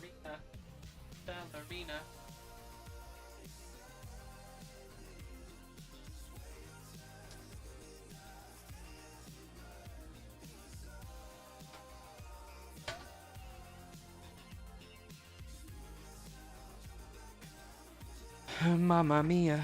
Oh gosh. We only got 4 comics today, guys. Easy week. And I did read all of them except for one I'll talk about. So the first on the poll list, it's a little bit difficult of a week, to be honest. First one is Garth Ennis's, downright depressing ass comic book. Like, if you want to be depressed even more than you actually are, it is this book. It is Garth Ennis, Becky Cloonan, Tamara Bonvillain, which is a hilarious name. It's The War. The War, issue number 3. I've read issue number 2, and dear Lord, it is dark. Fuck, man. I don't know how else to say it. It's like, you know how like it's like Graham and the grim storytelling of like Walking Dead per se. This book has there's no levity to be had. There's no levity it can do. This book is about basically our world going to shit in nuclear fire. It really is, and it explores it's almost a commentary on how I think the Garth, it might be Garth. It's almost a commentary on how Garth interprets people talking politics, especially international politics, when we're talking about Ukraine, Russia, the war, and all that stuff, how nonchalant people are and how they think that they're, global political experts, basically, because they're up to speed on CNN or Twitter or something like that, and they just regurgitate stuff that they hear. So it's a commentary on that and what happens when all of their thoughts are wrong and shit hits the fan. Like, that's when you really see who these people are and the darkness of nuclear war, of humanity, of society at that point. And for F's sake, that's really what this book is. If you want to get even more depressed about daily life, read this damn book. Going down to South Park and meeting some... What? Going down to South Park and... I didn't read that right. Going down to South Park and meet some friends of mine. I really wish there was some levity to be had, but this book is definitely an exploration into, like I said, how people talk about politics, how people talk nonchalantly about nuclear fire, nuclear war, and how people are very sure of themselves in their circles of friends when talking about these different things. Very interesting. But The War, number 3. I'm not sure how long this is going, but very effing depressing. Yeah. That's a dark one, bro.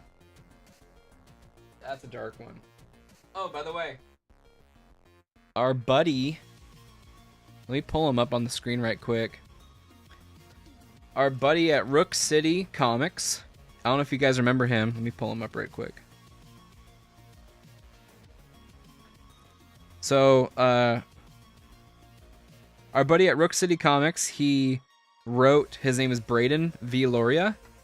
He wrote this book, Haven. It's about his uncle, who is a police detective. He is going to be doing a comic signing in Canada at Amazing Stories on October 18th, which is Saturday, between 12 and 3. So be sure to check him out if you're in Canada. Amazing Stories. But hey, we love to see it. We'd love to see an indie fella. I'm trying to see where this is. Amazing Stories. Apps. When I love you like I love you way. Then. It is in Saskatchewan. Yeah. It's in Saskatoon, Canada. Amazing Stories on Saturday. If you're in Canada, just voicing it out there. Shit. Speaking of content like that, did you see Eddington? It's a satire in the U.S. during COVID. I did not. Oof. I had some thoughts on that. When is it too soon, do you guys think, to talk about that stuff? Like, can you still be censored on YouTube for talking about things? It was a wild time. And it's pretty crazy to say we lived through it. Well, a lot of us did. Some of us didn't. My buddy's dad, unfortunately, passed away, which is very fucking sad. It broke my heart. Broke my heart, man. To see him like that, go through all that shit, fuck, it hurt. It's more about how you speak about him than when. Oh. Gotcha. That's true. Yeah, I mean, what a crazy time, right? What a crazy time that we saw, I guess, you know, that we saw. Sorry, I got a little teary-eyed thinking about my buddy, that's all. I hope he's good. Anthony, if you're out there, I hope you're doing well, bro. Came out at the same time as Fantastic Four with Pedro Pascal. Yeah. I remember seeing the trailers for that, and then it ends like them shooting machine gun. What's it with these artsy movies with shooting machine gun? The Leonardo DiCaprio movie has a pregnant woman shooting machine gun. No, yeah, it's all good. Yeah, it sucks. Anthony, if you're out there, dude, love you. Yeah, it broke my heart. I can't imagine. So yeah, that's when it's like, it's serious for sure.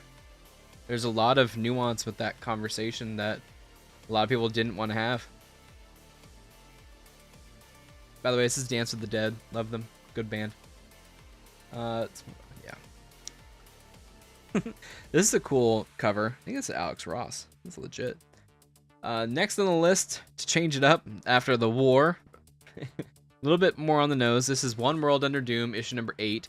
We are nearing the end of this story of Doom taking over the Earth. You got the Thing. Ben Grimm smacking the shit out of him. Pretty legit. You should really watch it. It makes fun of everybody during that time, not just one side. Okay, I'm down. I'm down. This is actually the book that I didn't read issue number 7 yet, so need to watch that. Need to read that first. Absolute Flash, issue number 8. I just read issue number 7. I'm gonna say I'm not the biggest fan. I'm sorry, Jeff Lemire. I do love your work, but here, I don't know if it's just not working for me. So we'll give this a little bit more try right here with Absolute Flash, issue number 8. But, you know, I'm looking to cut. I'm looking to cut some stories. I can't keep up with all these stories, money or time-wise, so we're trying to get a little bit more slim in what we're reading, and this one might be soon on the chopping block. Like, it's okay, but, yeah. At the end of the Absolute Flash, issue number 7, basically, Wally gets inducted into the Rogues. So the group who's been chasing him and Grodd the entire time, they basically see him save somebody, and they're like, we don't want to do this mission anymore. We're going to become Rogues. You want to be with us? So that was where they left it off. So, yeah, Absolute Flash. Issue number 8. Milky, what are you doing, girl? I don't think you guys can see her. Milky loves the beanbag chair. And finally, this is our pick of the week. This is Ludo Lullabies and Adriano Lucas's Ghost Pepper, issue number 4. I had a good time with issue number 3. This is such a freaking crazy world. This is such a crazy world, and when I was reading the letters in the back, they really did talk about how it's like kind of like anime influences, and I absolutely see that. The way that the character Ash, this gentleman right here, the way that he moves is very much so like a Dragon Ball Z character, or another anime superpowered character. Really crazy. He basically woke up in a time that he wasn't supposed to wake up, and he was the savior of this planet. And right now there's this other dude who is pretending to be the savior of the planet, but he like a prophet per se, but he really isn't, and he's super deathly afraid of Ash, who's right there. So pretty cool story. It's a crazy world. Nice designs, great art, great character design, and good writing. I'm enjoying it a lot. So Ghost Pepper, issue number 4. You're my pick of the week. next week we have, I think, 11 polls. So we'll definitely make up for it. So our knick-knack of the week is a little bit different this week. I wanted to take you guys down a little trip down memory lane. I used to stream on Twitch during COVID. When we were all locked down, my friends suggested that I do streaming again. I did it back in like 2017, and they really wanted me to give it another shot. So I started to really, dive deep into creating a bunch of stuff. I started posting on social media about streaming. I started doing a lot of things about the stream graphics and stuff, and it was a really good project. So I really want to show you guys some of that stuff right now just for fun. Let me see if I can pull it up on here.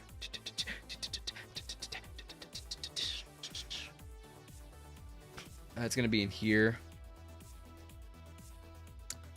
I think. Oh man, no, this is all nerddom. Where's when I did nerddom stuff, it was design assets. Where is it? Star Wars assets. Oh god, I gotta have them somewhere, right? Footage? No. Cyberpunk stream assets. Oh, it's in here. Might be in here. So that's all Cyberpunk. Because I have different projects that I did. The Cyberpunk stuff was all there. The Halloween stuff might be on my other computer. I don't think it is. Let me see this PC. Yeah, sorry. I wish I had this ready. Assets. Huh. It's weird that I don't have them on here. Don't use TikTok anymore. If everyone's a streaming economy, it's still in the good state. Content may be well done here.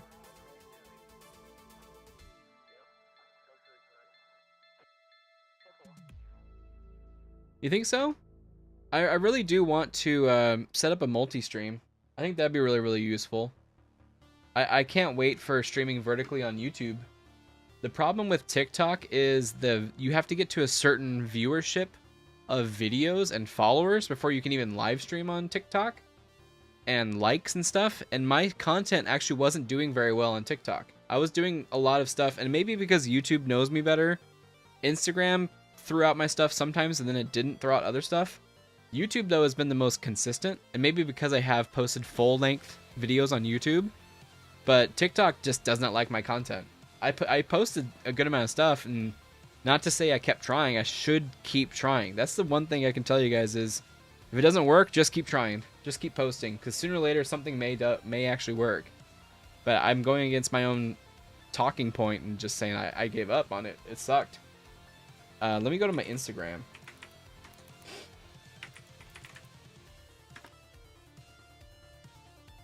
Hopefully I'm logged in. I'm not. Can I log in?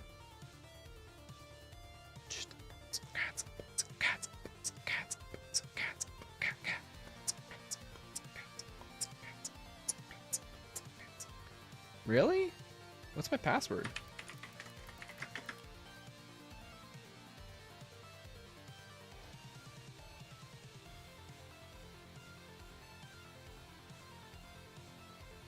That's not working either. I can't even log into Instagram. Oh my goodness gracious. That sucks. They need to push your content to the Comics Explained crowd. He definitely has a certain crowd that I don't think I could. I don't know if I could hold up to that.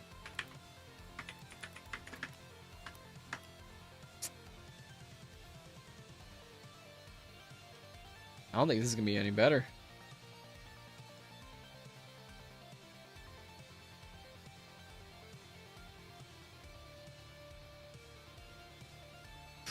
Let's see if this works. I have a lot of my stuff on my Instagram from back in the day.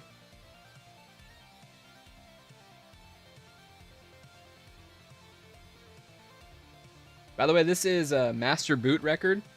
Really, really good artist. I love it.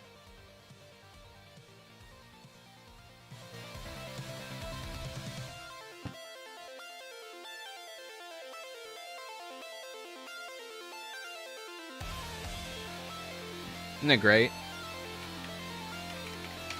Trying to log into my Instagram. Hold on.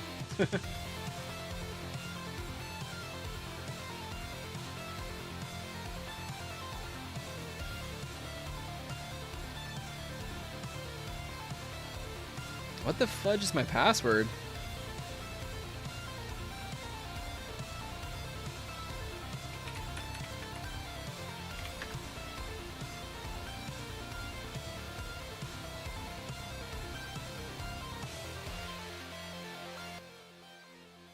Let's see. Let's see if this works.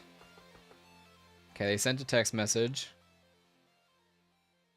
I'm trying to get into my... I guess I logged out of my thingy-majiggy. Yes. Okay. Messages. Instagram link. Oh, God.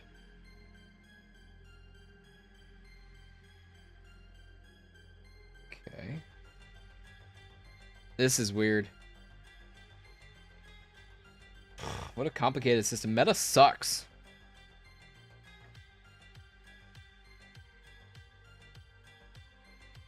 Like, was I supposed to copy and paste that to something else? Can't reset your password. Like, I've tried Instagram too.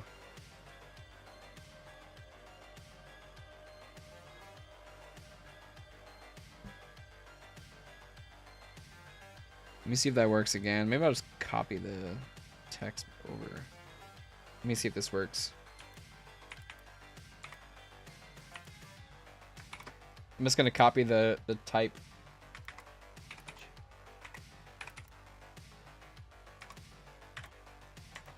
Ah, shit.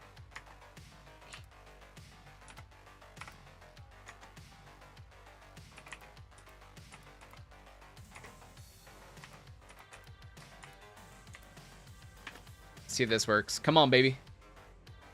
Little hack and slash. Hack and slash. Yeah.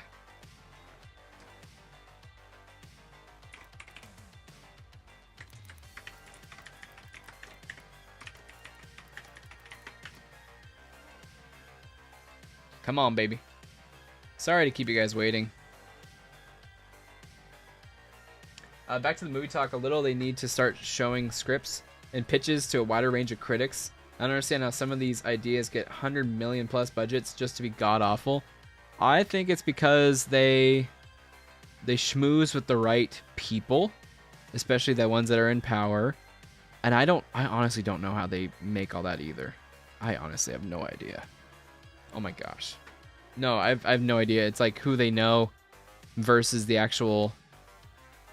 Oh, look, I met Theory. Okay, so here's a little bit of a trip down memory lane. So this is when I used to stream on Twitch. Look at, I'm so happy. And we did this for years, you guys. Years. But I just wanted to show you guys the stuff that I was posting at the very beginning, just to show you guys, you know, the quality. I have 11 plays and two comments on this one, so this is cool. Where's the sound? There's no sound. So this is a little something. I don't know. I don't know what I did 5 years ago. Crazy. I was really stoked at the logo, which is like an alien head. And then I started changing. I love the idea of the logo because I can kind of change him to be whatever thematic I was doing. So for this instance, like he was wearing the Jason mask, right? And then we went into Cyberpunk, so I made him like a Cyberpunk character. Then we went into something else like World War II, and I made him a World War II character. I really had a lot of fun with this alien head logo, which I rocked with for a while. And then here's this.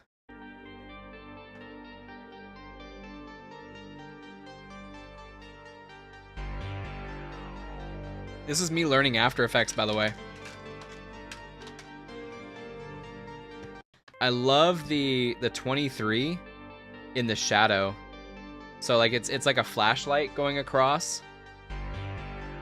And then that shows, because that was my name, Matt Carp 23.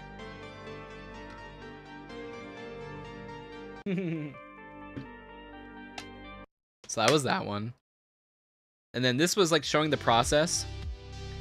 So I was doing a lot of work on my iPad of like designing the logos, designing everything. And I just wanted to give everybody a little behind the scenes of how I drew it out and and this was really me working at midnight. So here, this is the same exact layout that I have on my Stream Deck to this day. Is an intro, intermission, a gameplay, a be right back, and an exit screen.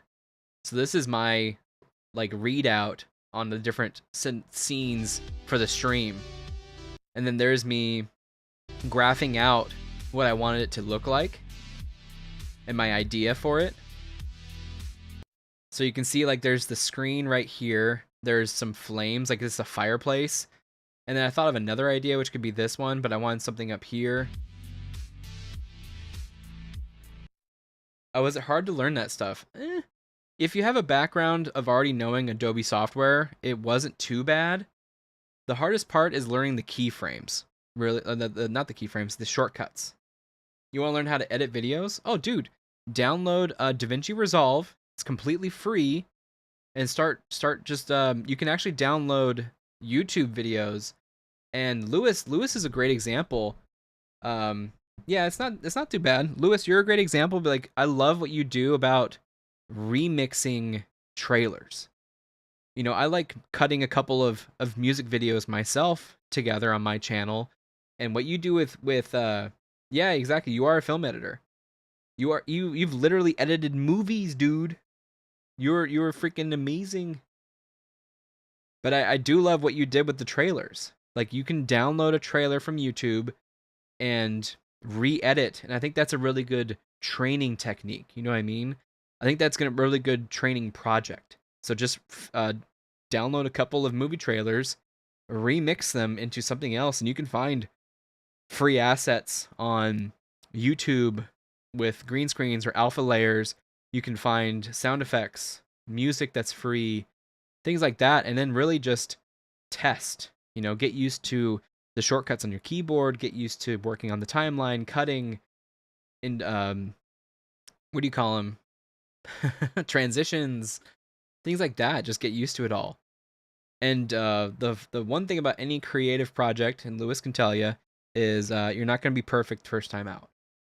So even the stuff that I'm running with right now, I want it to be something else, but you know, I got what I got, and I like it. And it's just going to take time. I like to make some content, but I have no clue how to edit, and I'm so busy, so I just assumed it would be a lot. It's not too much. It's not too much.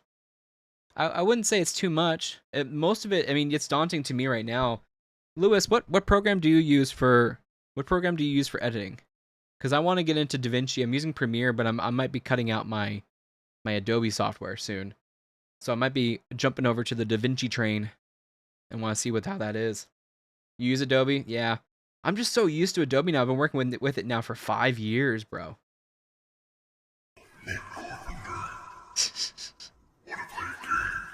This was me. In this house, there are games that have been sitting in your backlog, never to be played. Well, if you want to survive the next 2 months, you need to play. So that was a stupid little video that I made. Like just I had this really dumb idea and was like, oh, you know, just what can I remix together and what can I kind of tease out the stream assets that I was working on. So that was that. I mean, you can really just make like funny videos. Any editing platform, Premiere, DaVinci, Final Cut, if you can edit your own. Yeah, exactly. You can edit your own videos. Let's see. This was my friends. They made me a t-shirt with my logo at the time. And then here's my... So that was like the first wave of scary... I used to call it scary season. And here you go. Watch this. This is kind of funny. So here's the stream setup, right? So I got my logo above me, the fireplace with different alpha elements, and then my screen right here, and I'm using OBS to put another layer on top of it. Let me see if this works still. Hold on. This is like a new version of it too. Scary season. Okay, it's not going to work because of the green screen, but just be ready. Here we go.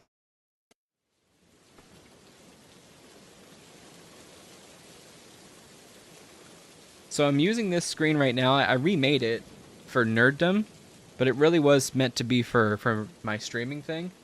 And then you go into this.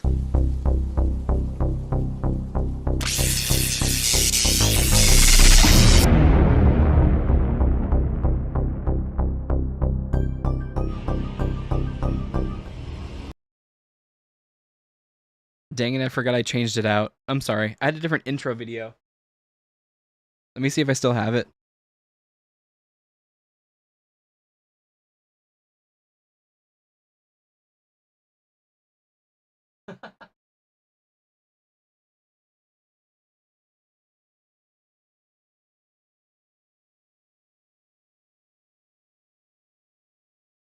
For the first year, I don't think I had an intro video, but this is my other one.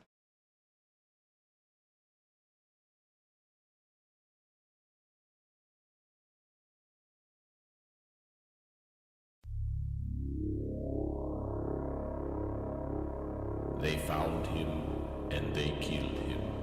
He was sent back to the world of the dead. But one should never forget that some evil forces will not simply go away.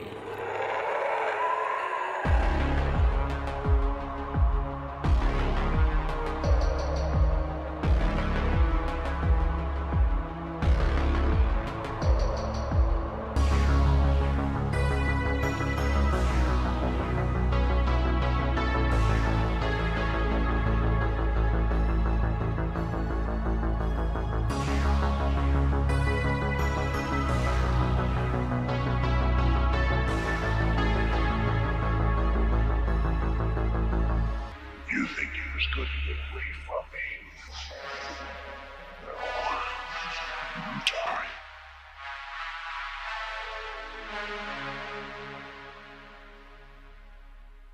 So you can see I changed the logo to Friday that year.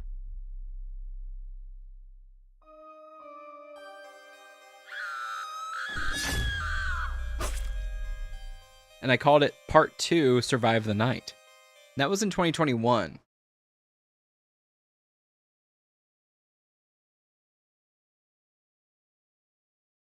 I'm trying to find the original Halloween one. Let me see if I even have it. I think I do. Here we go. Oh, gosh. No, that's the generic. Let's see. No, that's not it. Hold on.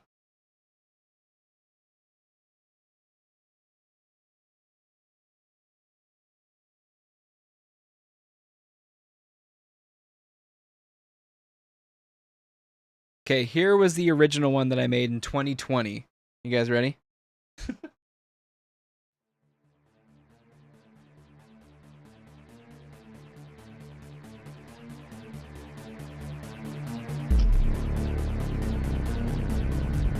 Halloween night.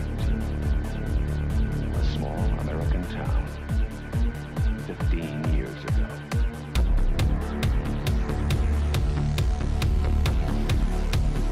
So this was in After Effects.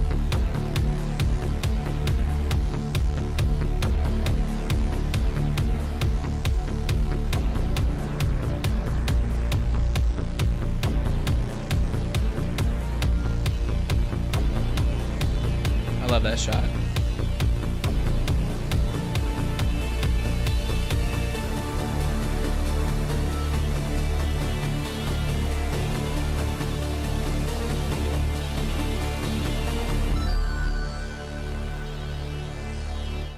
So that was the first year. Have I seen Next Pro? No, I haven't seen Next Pro. I'll have to check him out. Does he do like music videos and stuff?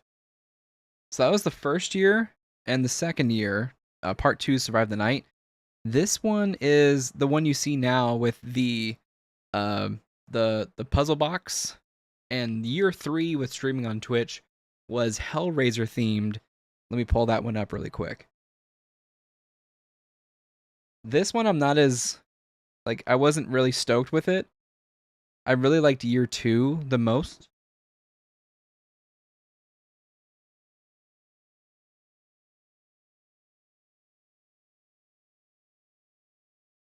Oh, isn't there no intro? I don't know where it is. Huh.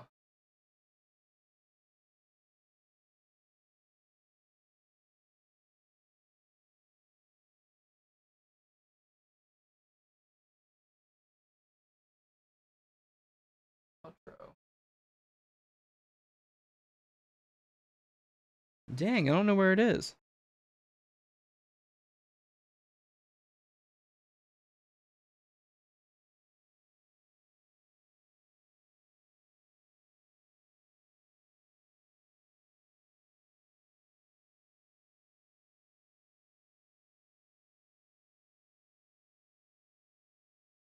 Shoot, I'm sorry. I don't know where it is. I'm sorry. Must be somewhere else. Milky, what are you doing? Yeah, I'm sorry. That sucks. So this was year 3. I added myself to the car. I don't know if you guys can see me. See me in the car right here? Hi. I'm in the car. So I added myself into this scene, which I thought was really, really rad at the time. I don't know if you can see me because of the lighting. Milky, get down from there. But we have the mother box, or whatever it's called, the puzzle box. Get down. Get down. You're a wild one. You're gonna, like, shut off the stream or something, I swear. So this was this, and then when I go into inside, you're gonna see something else. And here you go. There's a transition and everything.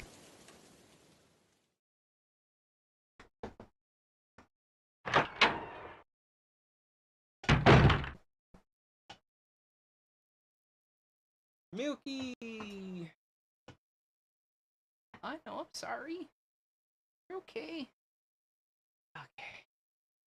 So this was the scene.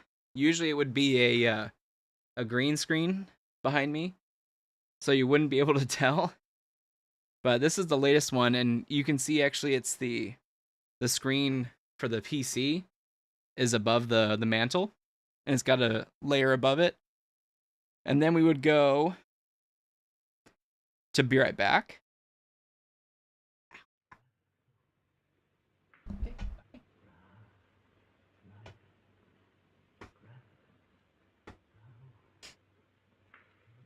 It's actually running really well. It used to not run well at all. Then when we come back,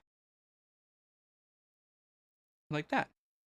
So I used to do a lot of these graphics. It used to take a lot of my time. Like that, nice. Next Pro does spooky, true crime, disturbing things from around the internet, videos on YouTube, and his editing amazing. Really sets a spooky vibe. He does that all year round. I don't know if I can do that.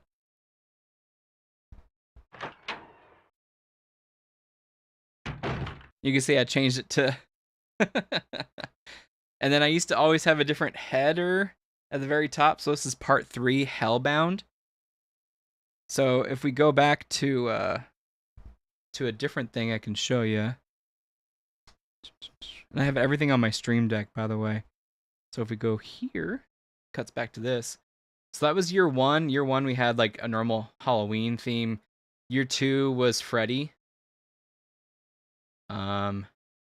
Yeah. Let me see if I can have year 3 being Hellraiser. Let me see if that's on here. I don't know if I posted on here. Oh, yeah. You guys ready for this part? I love this part. Hold on. I don't think it's going to work very well. I'll just show it to you on here. Watch this.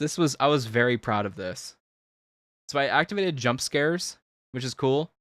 So people could donate chat points for jump scares, and it would scare me, but this part was really cool. This is my outro. What the hell?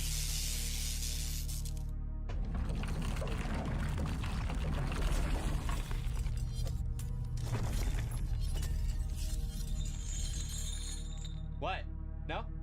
No. You opened the box. I didn't. No. Please, no. No!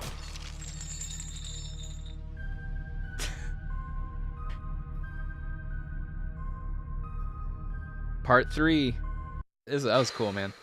I wonder if it still works. It should still work. Let me see.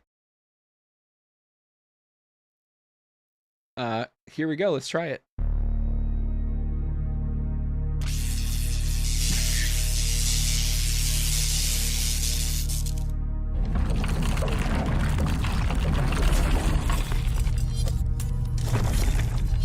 Whoa! Hey! You opened the box. No, I didn't. I didn't, I swear. I didn't.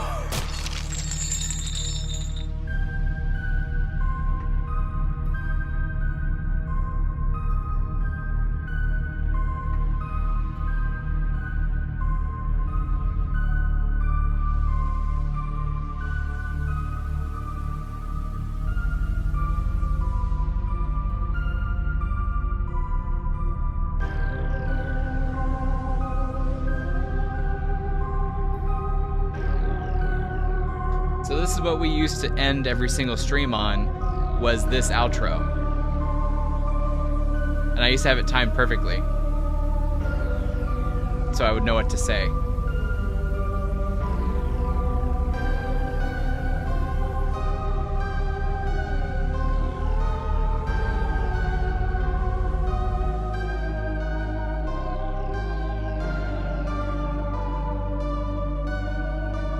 And that movie is so ridiculous. If you haven't seen that Hellraiser movie, wow, it is a number, for sure.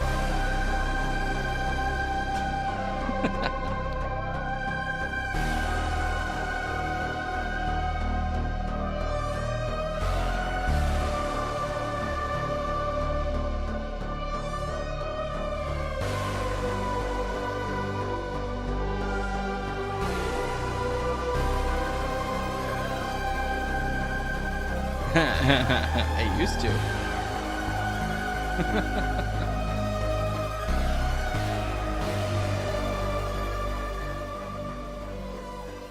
I came.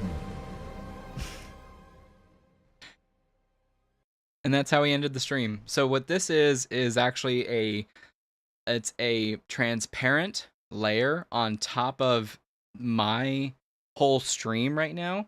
When you're looking at OBS, it's a video layer, and you do it using either a .mov or a QuickTime video, or you can change it into a better video, which is a oh god, it's a web format. It's not .mov. .mov is very, very intense on your system, so you want to use a web format. Let me see if I can look it up.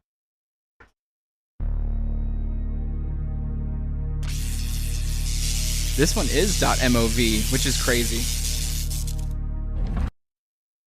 You can use .mov for other things. You can use a different format, but this was MOV. And the reason for that is because you can export it with an alpha channel, and then you can make that alpha channel transparent when exporting. So what you do inside of After Effects, that entire video was done in After Effects, and like there's just a bunch of graphics and stuff. And all that is just a layer on top.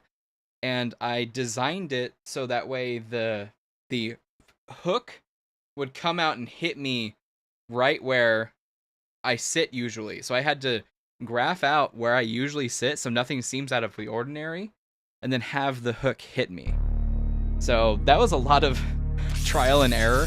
Like, I was just sitting there recording. I like did a screenshot of myself and tried to put it into After Effects and try to have it line up exactly where I sat usually, so that way it would hit me.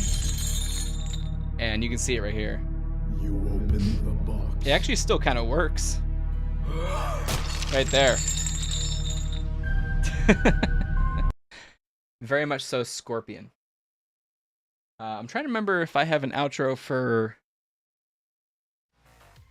I don't think I had an outro for Freddy. I think it was just like a normal thing. Let me see if I have a video here of it. But I used to have a lot of fun making these, and thank you for letting me show you it. It was a lot of work, but a hell of a lot of fun. I really do like the cyberpunk stuff. That was always my main graphics that I worked with. I always just use the cyberpunk stuff as my main normal look. So like here's the intro, which I've changed to nerddom now. If it used to say Matt Carp 23 and stuff, and then it used to go into this. I think I've shown you guys that. But then we got outdoor. I was so ready for Cyberpunk. It was crazy. Let me go.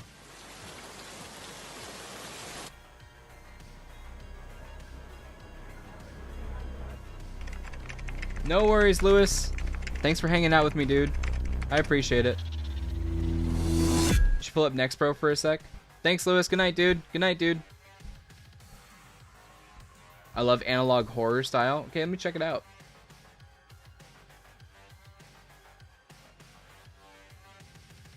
And you can see all this was like green screen. I like this one a lot too, the BRB.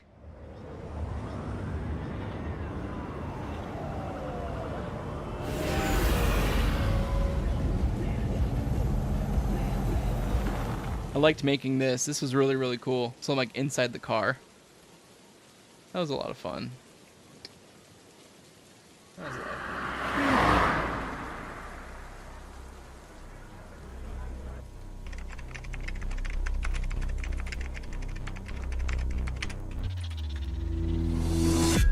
Next, dang, he's got a lot of views. Holy crap.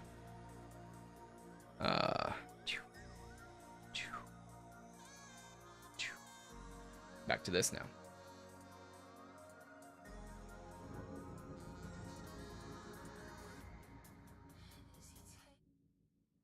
Is this gonna be disturbing? Dang, it's 9:16 already. Just like the stuff you were doing with your edits? Oh, okay. Disturbing things from around the internet. Okay. The World Wide Web.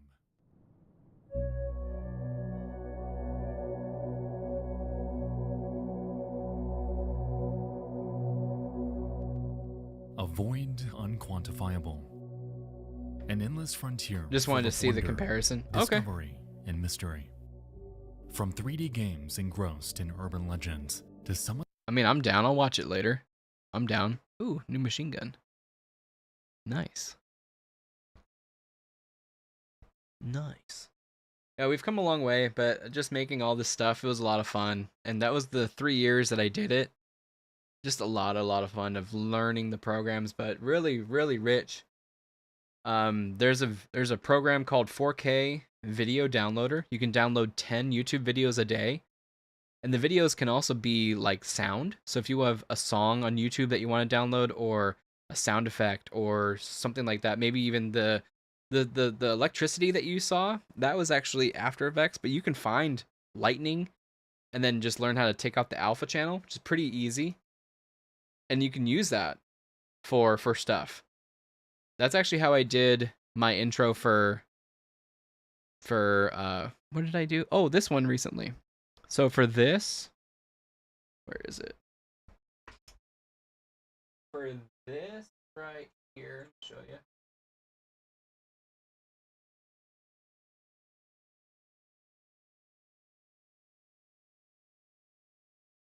For this, when I play Battlefield, this was actually just done in Premiere using different alpha layer stuff. And I was trying to do it in After Effects, but it just wasn't letting me. So I did it in Premiere, and it worked out great. Looks great. I'm so happy the way it worked out. Shoot. Oh, goodness gracious. After Effects is more so for maybe special effects, or if you want to do like really in-depth animations, graphic animations, that's for that. I did a lot of my setups in After Effects because it's just better to it was better to do back then on there. For some reason, it's gonna freeze. I can show you this. This was actually my project on After Effects that I was working on. And here's After Effects working. No. I didn't mean it. I don't think it's gonna recover. Shoot. I need to lose weight. Well, luckily the stuff we did wasn't that bad. We just created the graffiti on the right. I hope that's all it was. Oh. Urge to kill crazy. Damn, that was 5 years ago. Got to be kidding me. I lost all that work. That sucked. Save often. Save often, bro. How did you do the thing? Let me show you. I can pull up the project right here. I got Premiere. I was gonna record a video tonight anyways. It'd be cool. So the TV static is a military starting soon. The TV static is here, yes. Let me change the speakers. Stream. Yes, okay. So the TV static, this part that's going over, is actually this green screen that looks like this. It's green, right? So here's what it really looks like. But then what I have on it is an effect which is called an ultra key. Now this is how you key out green. So if I turn this off, this is what it looks like. And you can actually do some stuff here. So if you multiply, then you can change everything beneath it to be green. If you do a screen, then everything will be like a different transparency overlay. Like that looks kind of rad. You know, if you want it like this. I forgot that one of these was not muted, which is my bad. It's supposed to be this one.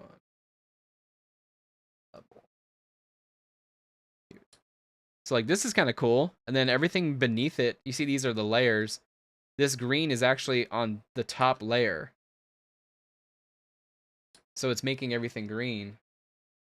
So what I can do though is make it normal, and then if I turn on this key, it keys out, it takes out everything that's green. So then you just have the static.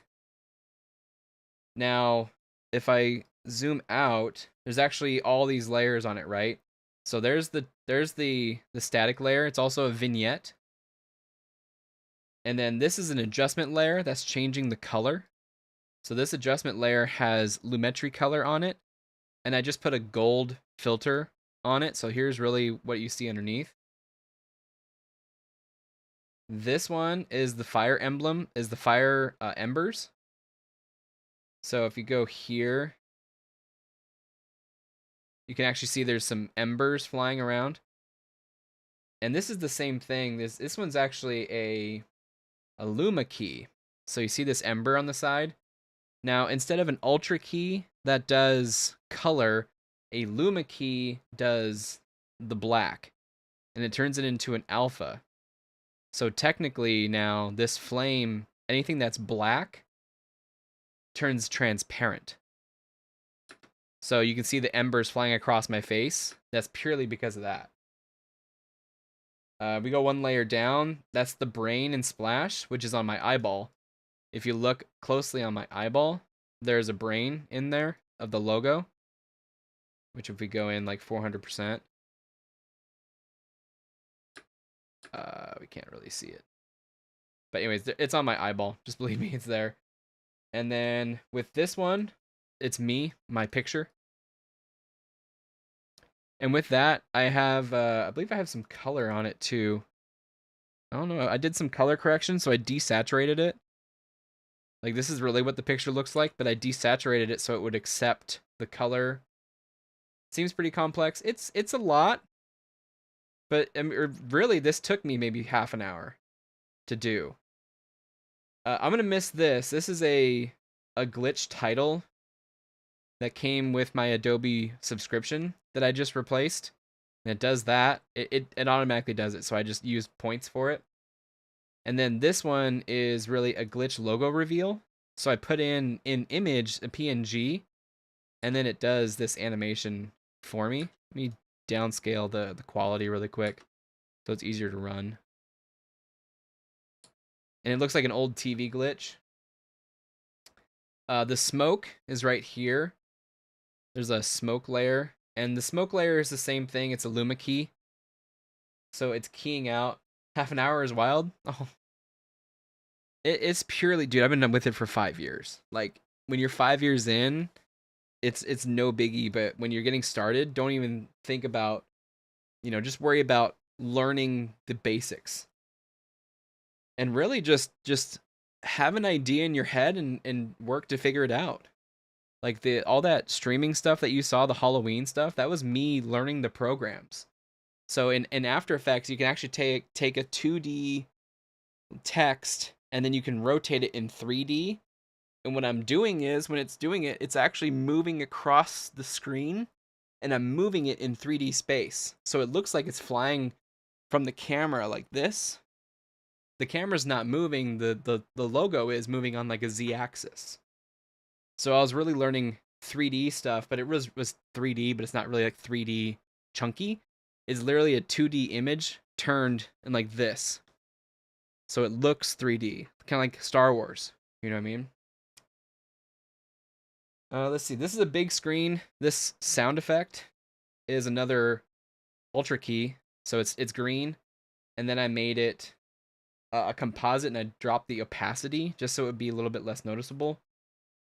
And then this next layer is actually the video of Battlefield's trailer that I put on top of it.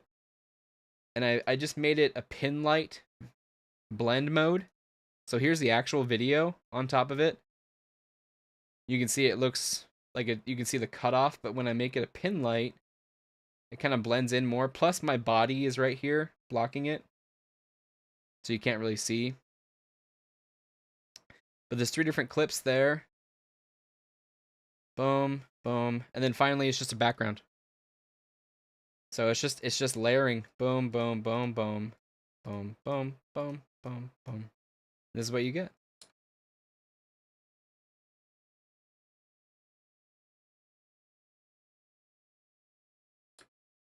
Yeah, this was fun to make. But now I use that I'm going to use that for all my military streams moving forward. That's going to be a lot of fun. We got Arc Raiders coming out too. Excited for that. Yeah, I'm actually wearing the outfit. So I can show you all the pictures. You may see these coming up.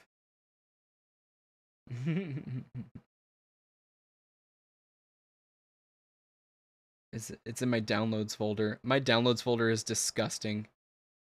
I have so much stuff in there. Like, disgusting is in file management. There's no file management. So I'm actually wearing the costume. I have this camouflage, I have the gloves, and I have the thing. What do you call it? So there's the picture, and I'm actually wearing it. I got this for Call of Duty's release last year. It's fitting for the desert warfare. Yes, exactly. And then there's it's my airsoft gun. You can see it's dusty. So I cut myself out. There's a bunch of these. I can fix that in here, but there's a bunch of these, and then I just, Photoshop. That's the other thing. If you want to learn Photoshop, that's a cool one. Hell yeah, 1911. Glad you noticed. And I wish I had this file.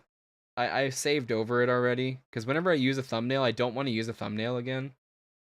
This one, I love talking about Photoshop. Photoshop's fun. And that's my problem about giving away my subscription too, is that I would lose access to all this like easy stuff. And here's all the pictures. So here's my newest one. And it's just, again, it's just learning how to deal with all these layers, right? So I have all these layers that I can mess with. There's this one. You can see the fire behind it. What I've done to it, I've got all these different looks on top of it. And then if I want to add some more stuff, I have like more fire elements from a file that I put onto stuff and mask out. This one's kind of cool. So it makes the texture, if you can notice, the texture gets added to it, and it's almost like a newsprint. So it makes it seem a little bit different rather than just like this. A little bit more darker in the areas. So I like using this filter a lot.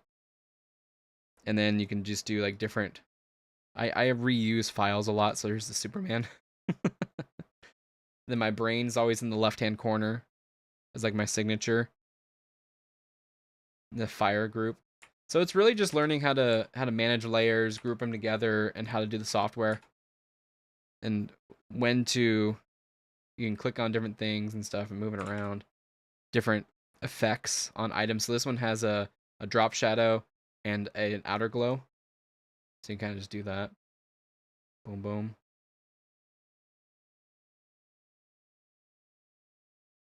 And then I added a little bit of smoke around the gun, which is another layer. It's that one. So you can see some smoke off of the gun. It's all magic. It's all magic. And that's really why I like working in this stuff. It's like putting myself into here. You know, that was a lot of fun with all the smoke and everything. And I made the background blue for this stream. A little bit different. A little bit more contrasty versus the reds and stuff. A lot of fun. I don't know, just like doing it. Like, I like editing and stuff. No, don't save. I liked editing. Here's this one.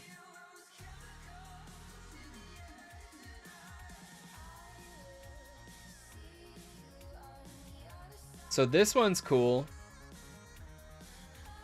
How did I learn? Just self? I learned Photoshop and Illustrator in school. I went to school for it. Learned that in college. I have a degree in technically studio art, emphasis in graphic design. I wonder if they have any classes. Oh, for sure they do. It might be graphic design or digital art or something like that. I took all those classes back in 2012, 2011, 2010. So it was still a lot of brand new stuff, but this stuff I learned myself. And the thing is, I had an idea in mind, right? I had an idea in mind. So this one, for instance, I wanted this to be my starting soon screen, right? So I had this vision, and I found this image from Pexels, which is a free image site. So I went into Photoshop and I started cutting out different pieces that I knew was going to be used as something else. And then I turned it into something else. This is all After Effects. So this bar thing, you can see that's not there. It's something else. I added bar to it. I erased all the writing in Photoshop. And then I added these elements in Illustrator and then in After Effects. And all this is in After Effects. And then I relit the whole thing using After Effects. So I gave it a different couple layers of different filters to give a different look. And it took me 8 hours to do this. So it took me 1 day to do this. And then the layer of the rain on top of it. The rain is just what you saw in the other video. It's a green screen of that, and then I just keyed out the green, and it's just rain. And then you can add a sound effect in your stuff. If you listen here, intro. If you listen here, you can hear the rain. So it's just a rainfall. Just a rainfall sound effect. So if I put on the Cyber one, that's what this one is. And the stream loading, I found that on a tutorial on YouTube. Figured out how to do that, the glitchy look on there. So I figured out how to do that. And then the sparks coming off the bar sign, that's from After Effects that I manipulated. It's a piece that you can actually generate sparks from After Effects. And it comes down.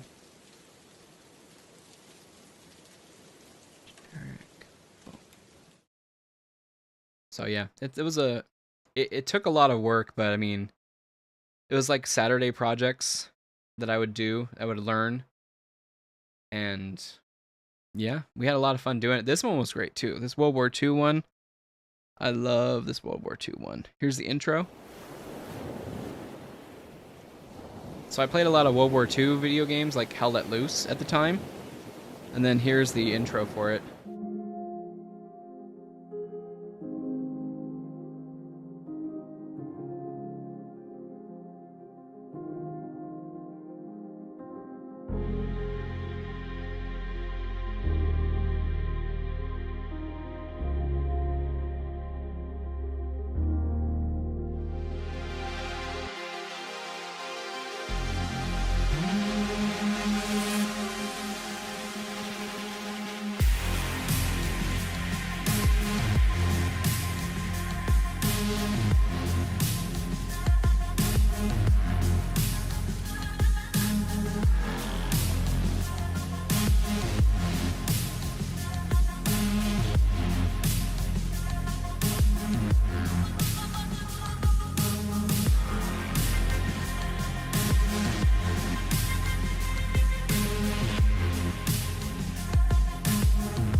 So that's all in After Effects. And then you ready for this one?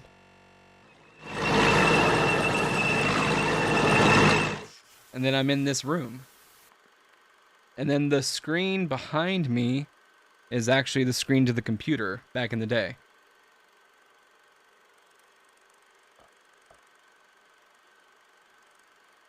You can see where it says no signal. So that's actually the screen of my computer. Let me see if I can do it. Here.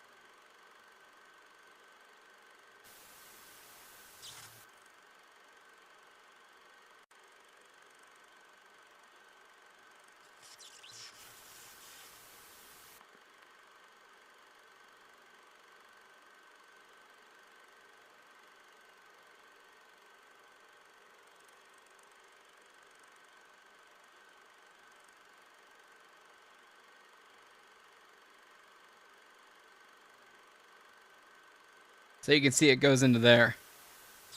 So it's like manipulating the image to go into there.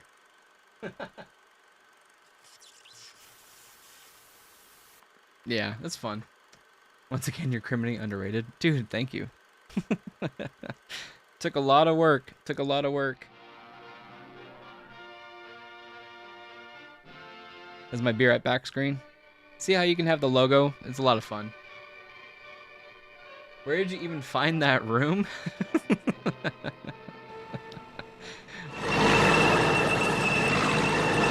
I don't remember. So the room is one thing. The TV, if you look at the TV, I actually added a video and then made it blurry so it's like the TV is actually on.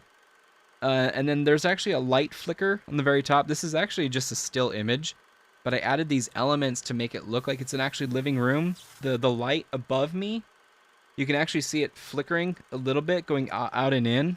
That's just a lighting effect. And then there's actually the ammo box doesn't look right in the M1 Garand, whatever. It doesn't look right either. I added all that in Photoshop. So everything is photoshopped. The TV though I added in After Effects. The light flicker I added in After Effects. And then the other thing in After Effects. And then I would be green screened. And then here's the play. I don't remember.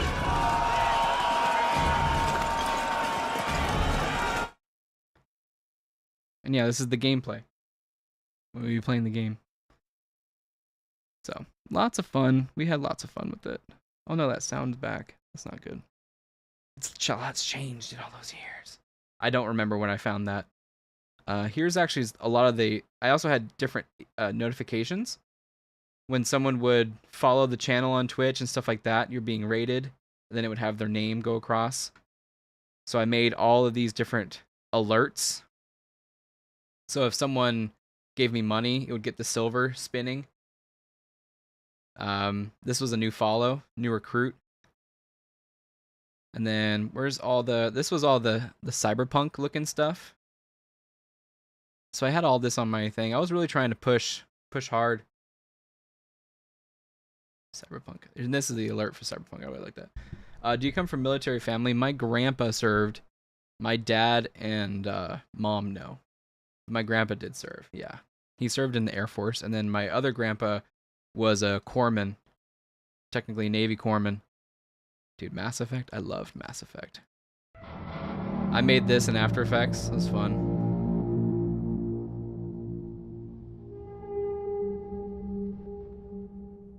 My Mass Effect stream was so much fun. Learning how to do all this.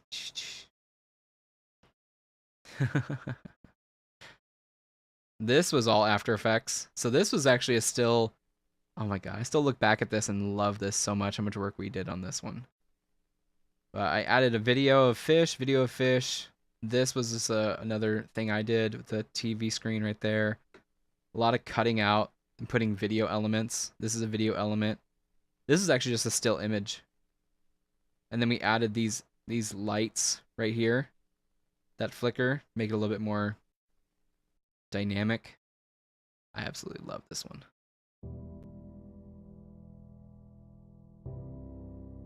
Yeah, I did.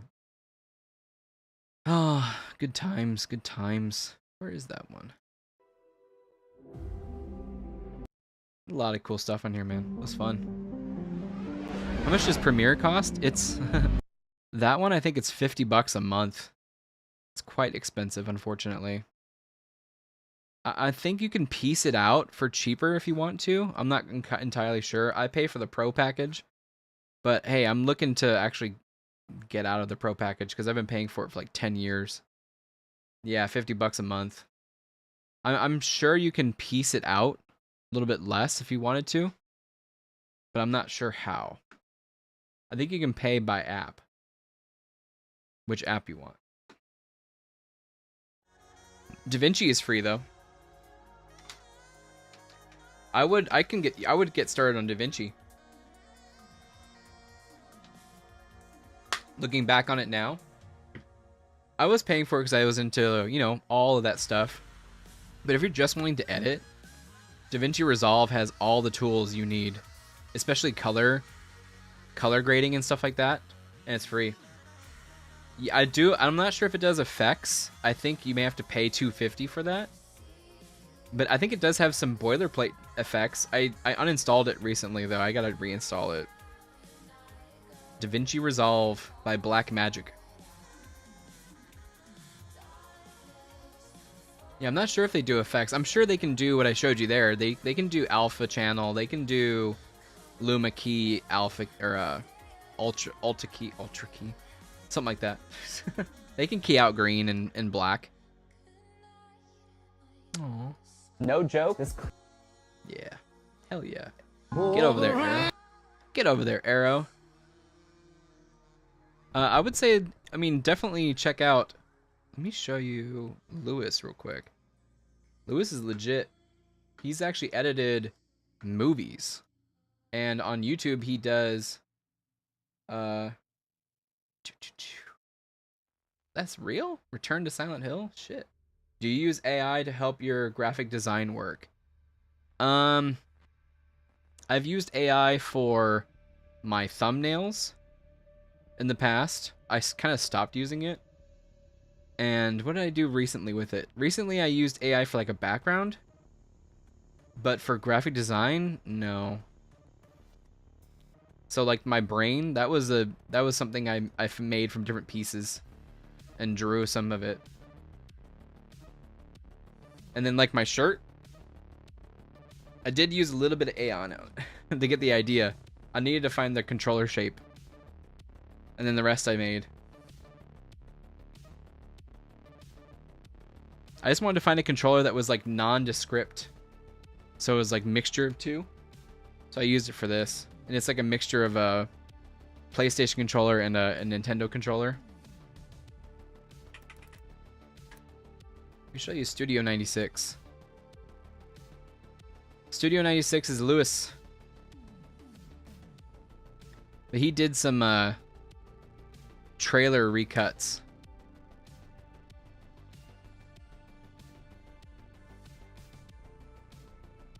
Here's Lewis.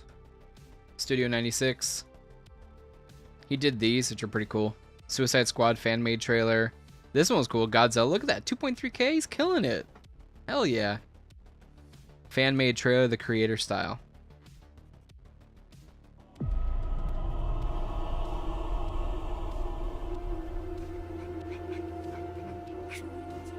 For most of human civilization, we believed that life could only exist on the surface of our planet.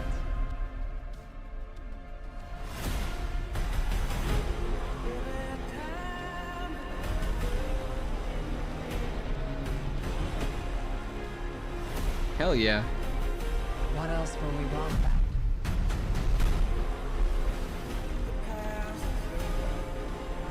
She can feel it. Kong. Godzilla. They can feel it too.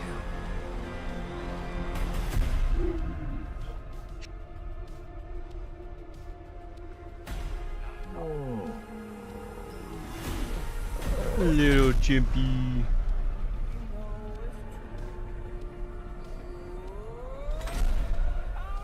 So that's what Lewis does. That's what I mean. It's like it's pretty cool to see, but I mean, other than that, like, you can probably have an idea in mind and see if you can make it.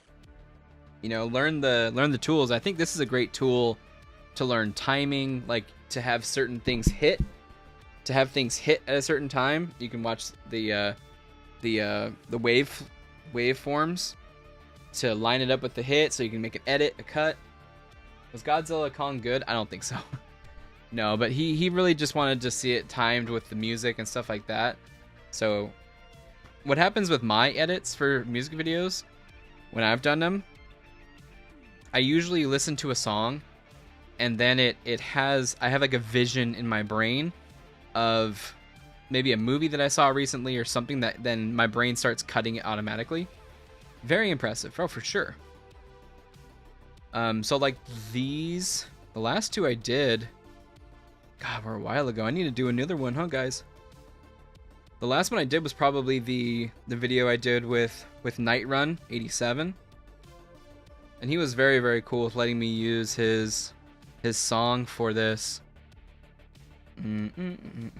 Where was it? It was at the very beginning of the year.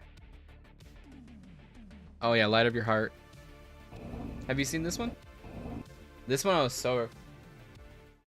so stoked for this one. And very even cool that William Nightrun 87 let me use and like put his links and stuff, man. Good stuff. Thanks again, Brett. Yeah. Thanks again, dude. Lewis is awesome, man. I still need to watch his movies, damn it. But this one was really cool because I had this vision in my head for like months with this song, with this movie, and I still want to cover Heat coming up. I got a video in mind. But this one, yeah, it was just a song that I liked that was stuck in my head, and I thought it fit really well with it. And funny enough, when I reached out to William Malcolm, he was like, dude, I'm all for it. Let me see it. And I showed it to him. He's like, absolutely. I didn't think it would fit well. And he said, I have to watch the movie again. I'm like, hell yeah. So yeah, shout out to William Malcolm, man. He's awesome.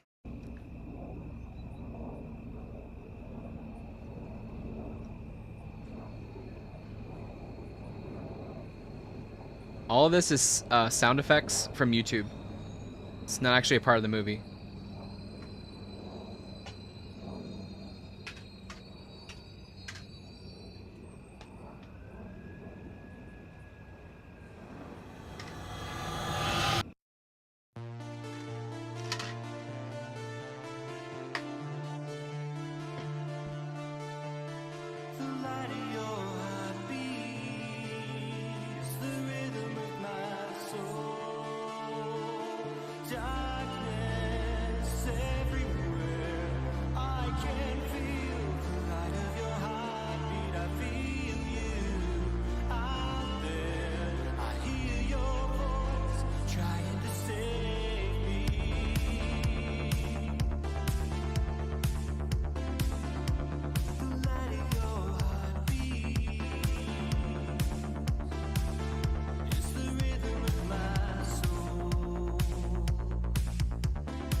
Hey, Brett, have a great one, dude. Thanks for hanging out with us tonight, dude.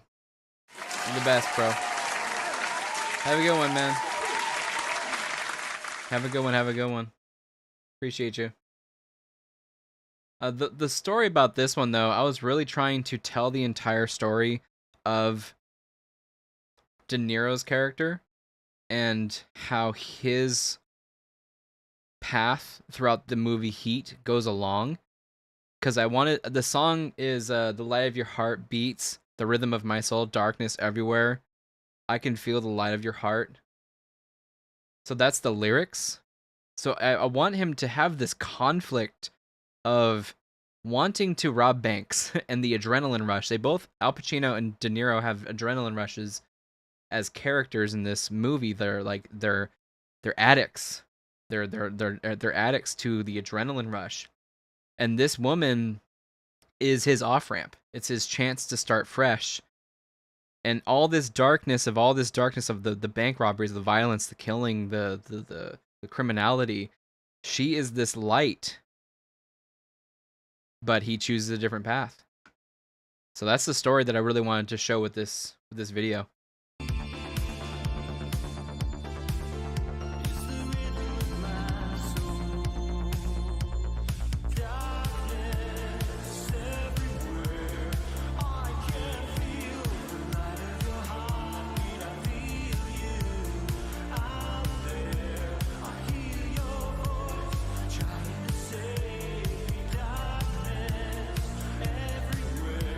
Love it.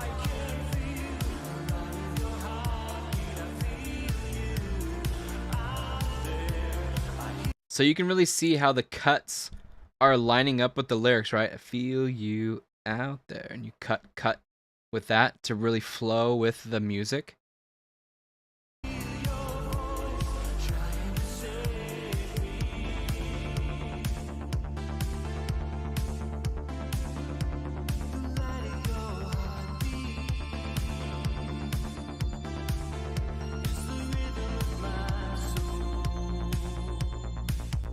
Said, yeah, let's go.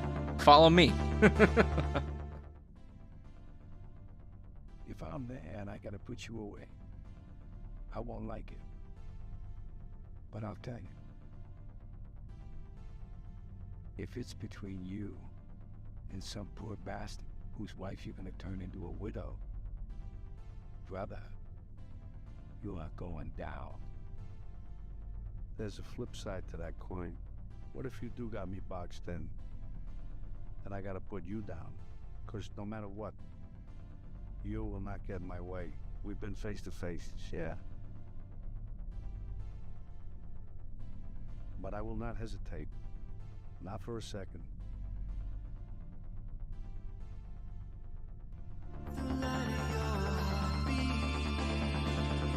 Shootout.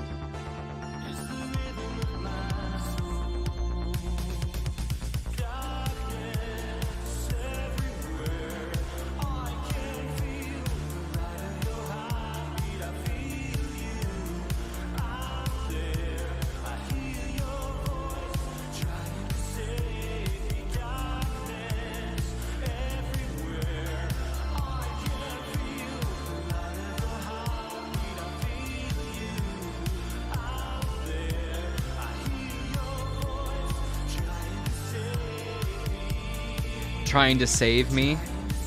She's trying to save him, dude. She's trying.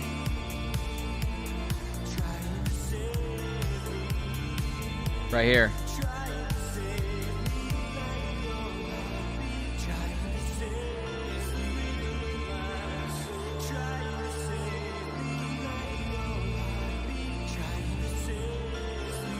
He's out.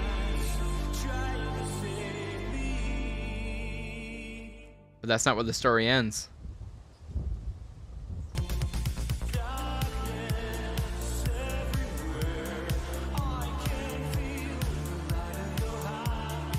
So I repeat the last part of the song because that's not where the story ends. I loved how it flowed out with her. But again, that's not where his story ends. Neil's story ends in his death. Spoilers. So we have to do one more era, and because the story is really between Pacino and De Niro. We need more movies like the late 80s bank robbery era. Dude, this was like the best. The LA shootout robbery. Yeah, that's really what changed the game for a lot of filmmakers and a lot of police officers, was that LA shooting, was the LA bank robbery. You know, using actually fully automatic weaponry, body armor. That changed the game, especially in LAPD.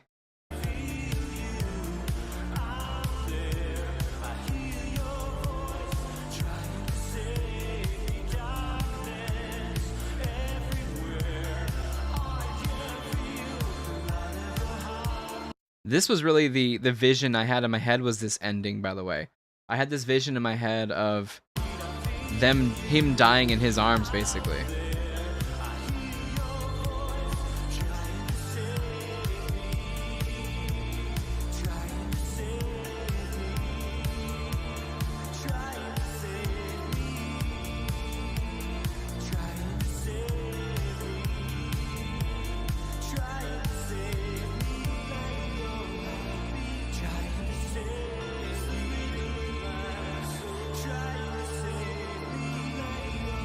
So fucking good.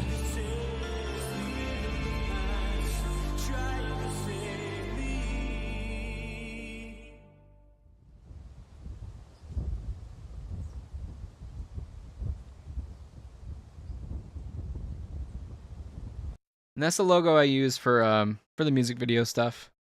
I got like 3 of them, I think. I got 3 of them, I think. I got this one. I got the Rogue One. Maybe I just have 2. How many do I have? I have that one. I love music, so anytime I can really do that, it's just so much fun for me. I have that one. I have the Rogue One, which was fun to make. Feel free to check that out too. That was fun. I don't think I've done any more. It really is when just the inspiration strikes.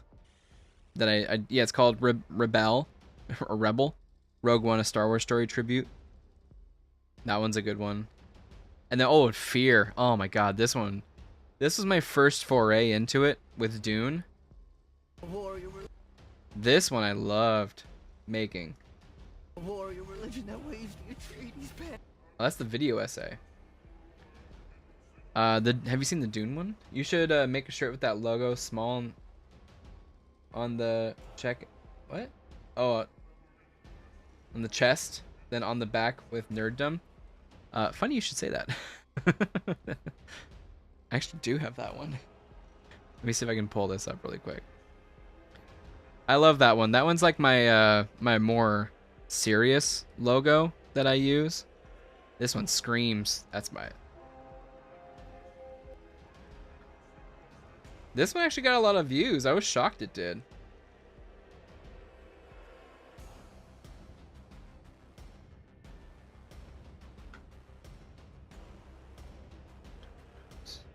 Store.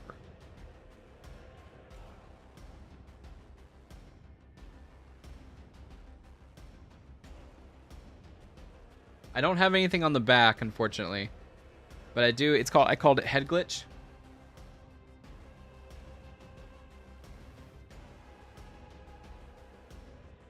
I have it in a 3X, which is the same size as this shirt, and it's actually embroidered, so it's not printed; it's embroidered, and it's really. I think it's really nice. It's one of my favorite ones to wear. But yeah, I have it in a 3X. Yeah, this one's nice. Remember to use SDCC25 if you want. You don't have to. But this is the other. This is actually the first one. And then I'll let you go. This was actually the first music video that I made. I was really inspired by this song and the movie Dune, the first one. So this is the first music video I made. It's kind of funny looking back, but it's one that was received really, really well. And I think it's the most emotional one that I have. But this is the last one I'll show you right here. Yes, it's Black Mirror. I don't know. I didn't know.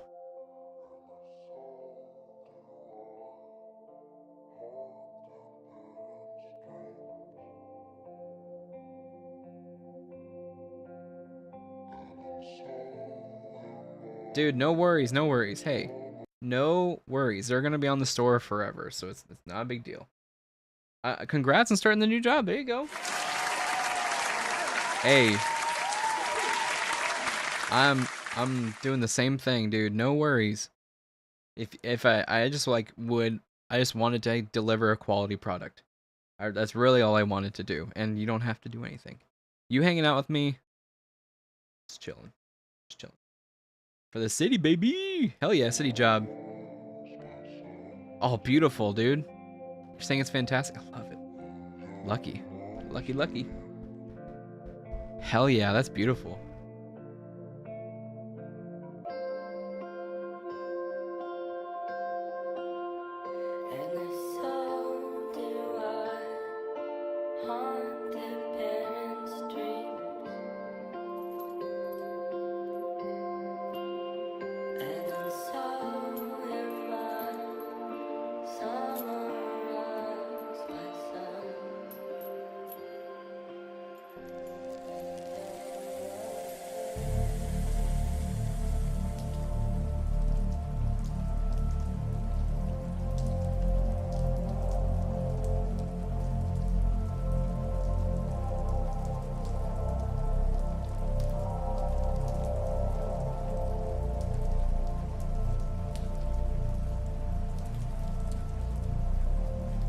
No more going out in the building when it's pitch black. That's a goddamn blessing. Hell yeah.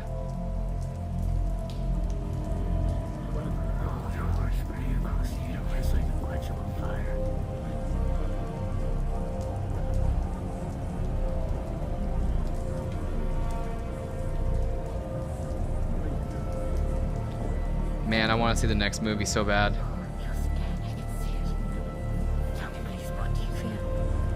This part's great.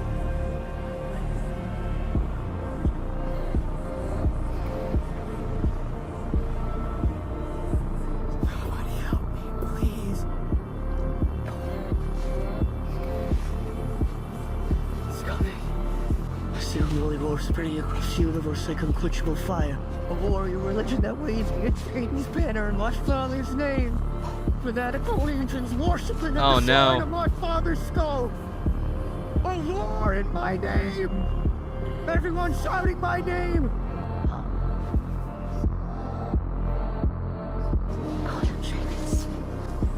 You are your father's son. You are my son. You are the Duke.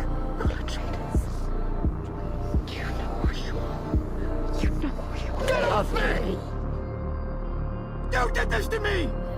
You Bene Gesserit made me a freak! You'll still be the only thing I ever needed you to be. My son. I love that part, dude. The only thing I ever needed. His quote was, "You'll still be the only thing I needed you to be, my son." Oh God, it's heartbreaking. And you see the explosions. Oh God. You'll still be the only thing I ever needed you to be. My son. That, honestly, this part, you'll still be the only thing I need you to be, my son. And then having this explosion be the end shot in my brain with this song, that was the whole reason I made this video. Do you use the film for this stuff?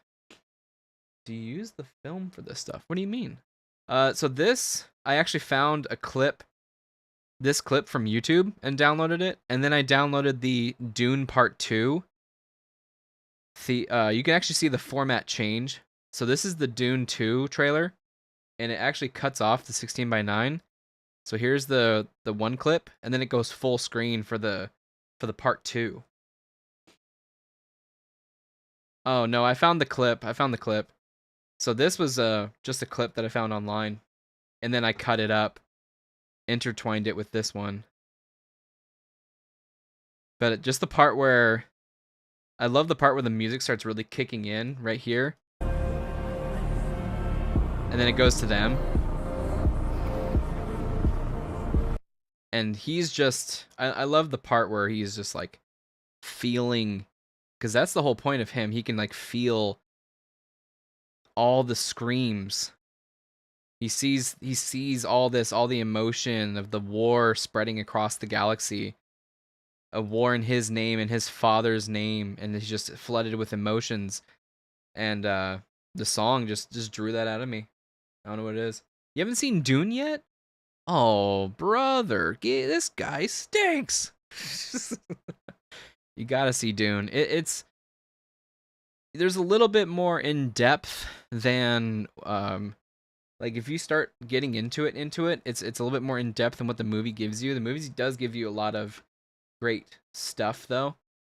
And then if you dive a little bit deeper, a couple of layers deeper into the characters, what they are actually seeing and stuff like that. It's truly awesome. The book though is very rough.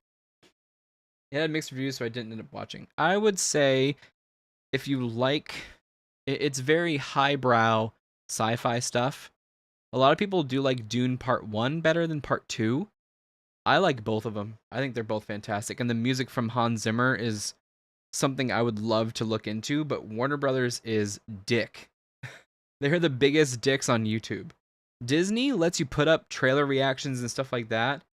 Freaking Warner Brothers does not. Like, I'm already getting hit on this stream because of the clip from Dune. I can't even talk about it.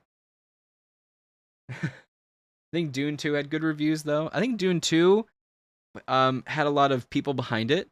They really, really wanted that movie to succeed because Dune 1 came out during COVID and it was rough for that movie, and it was just a beautiful, beautiful movie. If you're able to watch it on like the best screen and sound system possible, do it. It's slow. It's a lot of setup. It's a lot of setup for the payoff to be Dune 2 and the revenge. But the thing is, you know, you're rooting for, his name is Paul. You're rooting for him. But what he is he is kind of like an anti-hero. It's not a normal hero's tale. And it really does talk about how he does create, and he's talking about it in that tent. He's talking about a holy war, a jihad. They actually call it a jihad in the Dune book. A holy war in his name because he is basically the Messiah. He is the chosen one, per se. And these people believe he is the Messiah because of this political plot for thousands of years, basically. And there's a lot of superpowery stuff in it, but he uses these people and their religious fealty to him for basically revenge, and he burns down the entire empire of the galaxy and emplaces himself as emperor. So that's why he is freaking out, because he, in that tent, he is seeing and feeling everything that is to come, and he is freaking out. He doesn't know how to feel about an entire galaxy basically burning in his name. Doesn't it sound good? I can make it sound really good, but when you watch the movie, you're going to have to let me know how you feel about it. But just know that's the bearings of it. It's like he's really dealing with... It's like, does he really want to play on these people's religious fealty to him? Does he want to be straight up? He doesn't feel like he is the chosen one or the Messiah or stuff like that. But he makes the decision to become that person and basically take over the galaxy. And it's revenge that really drives him. Really, really cool stuff, man. I definitely encourage it. The book, though, it's very difficult. But let me show you this one channel.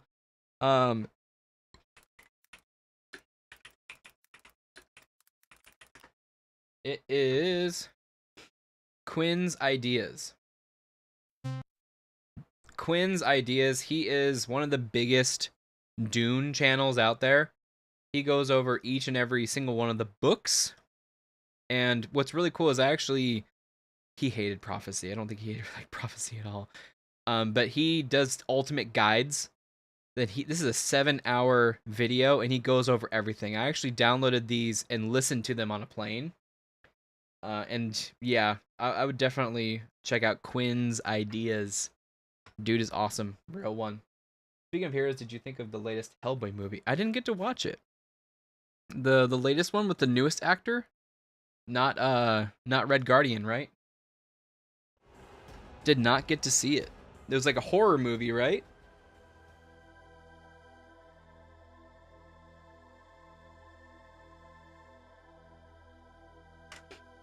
Very low budget type of deal.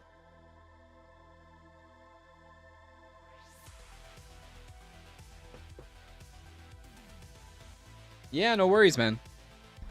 Maybe, I don't know if you want to watch the movie first, then dive deep into the lore. Because the lore is so freaking heavy. There's no way in hell the movie can do it justice. That's pretty good? Okay. Okay, we'll have to give it a shot. Let me pull that up. Put it in my folder. I know it was low budget, and I totally don't mind low budget. It was just Hellboy, right? In 2019? Or was that the other one? What year was it did it come out?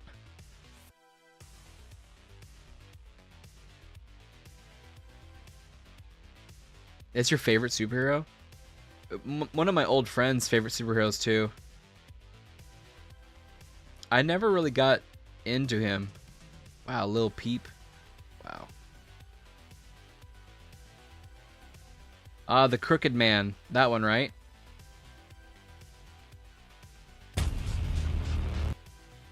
Hellboy the Crooked Man? Okay. Yes. Okay, cool.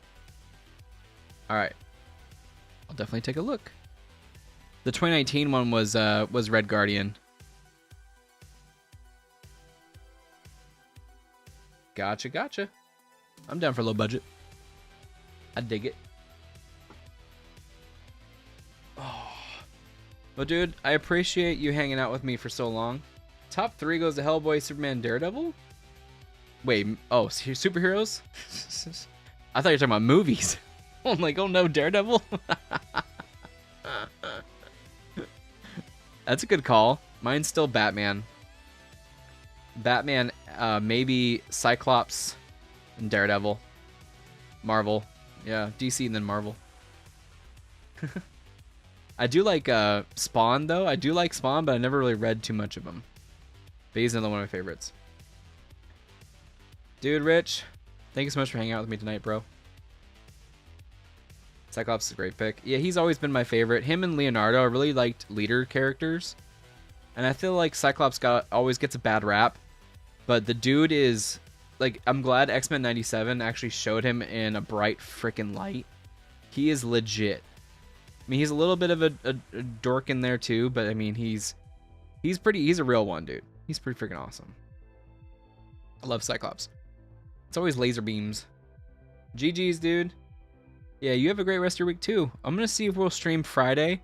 We're gonna play some Arc Raiders possibly, so keep your eyes peeled. 97, I can't wait for it to come back. I was trying to see the leaked footage for the trailer, but I didn't want to get in trouble. Didn't want to get in trouble. But yeah, it's an Extraction third person that we're gonna be playing. So again, appreciate you hanging out with me, Rich. Have a fantastic night and an even better week, and we'll see you later. Enjoy being outside while I'm stuck in a damn office. Jerky, jerk, jerk. Oh, you can get McDonald's Happy Meal pails for Halloween! Sure. It's Halloween Eve. Oh, the music? The night Yeah, for before sure. Halloween, next Monday on Cartoon Network. I love jelly beans. Later, dude. Even now you hear his footsteps. Nasty weather got you little monsters uptight. Make it a blockbuster night. Squeeze the colored goop in. October 31st. Happy Halloween. From my black purpose to show you freakish, scary gaming wonders like Resident Evil. You're starting to look a little freakish and scary yourself over there. Oh, I stopped taking vitamin C.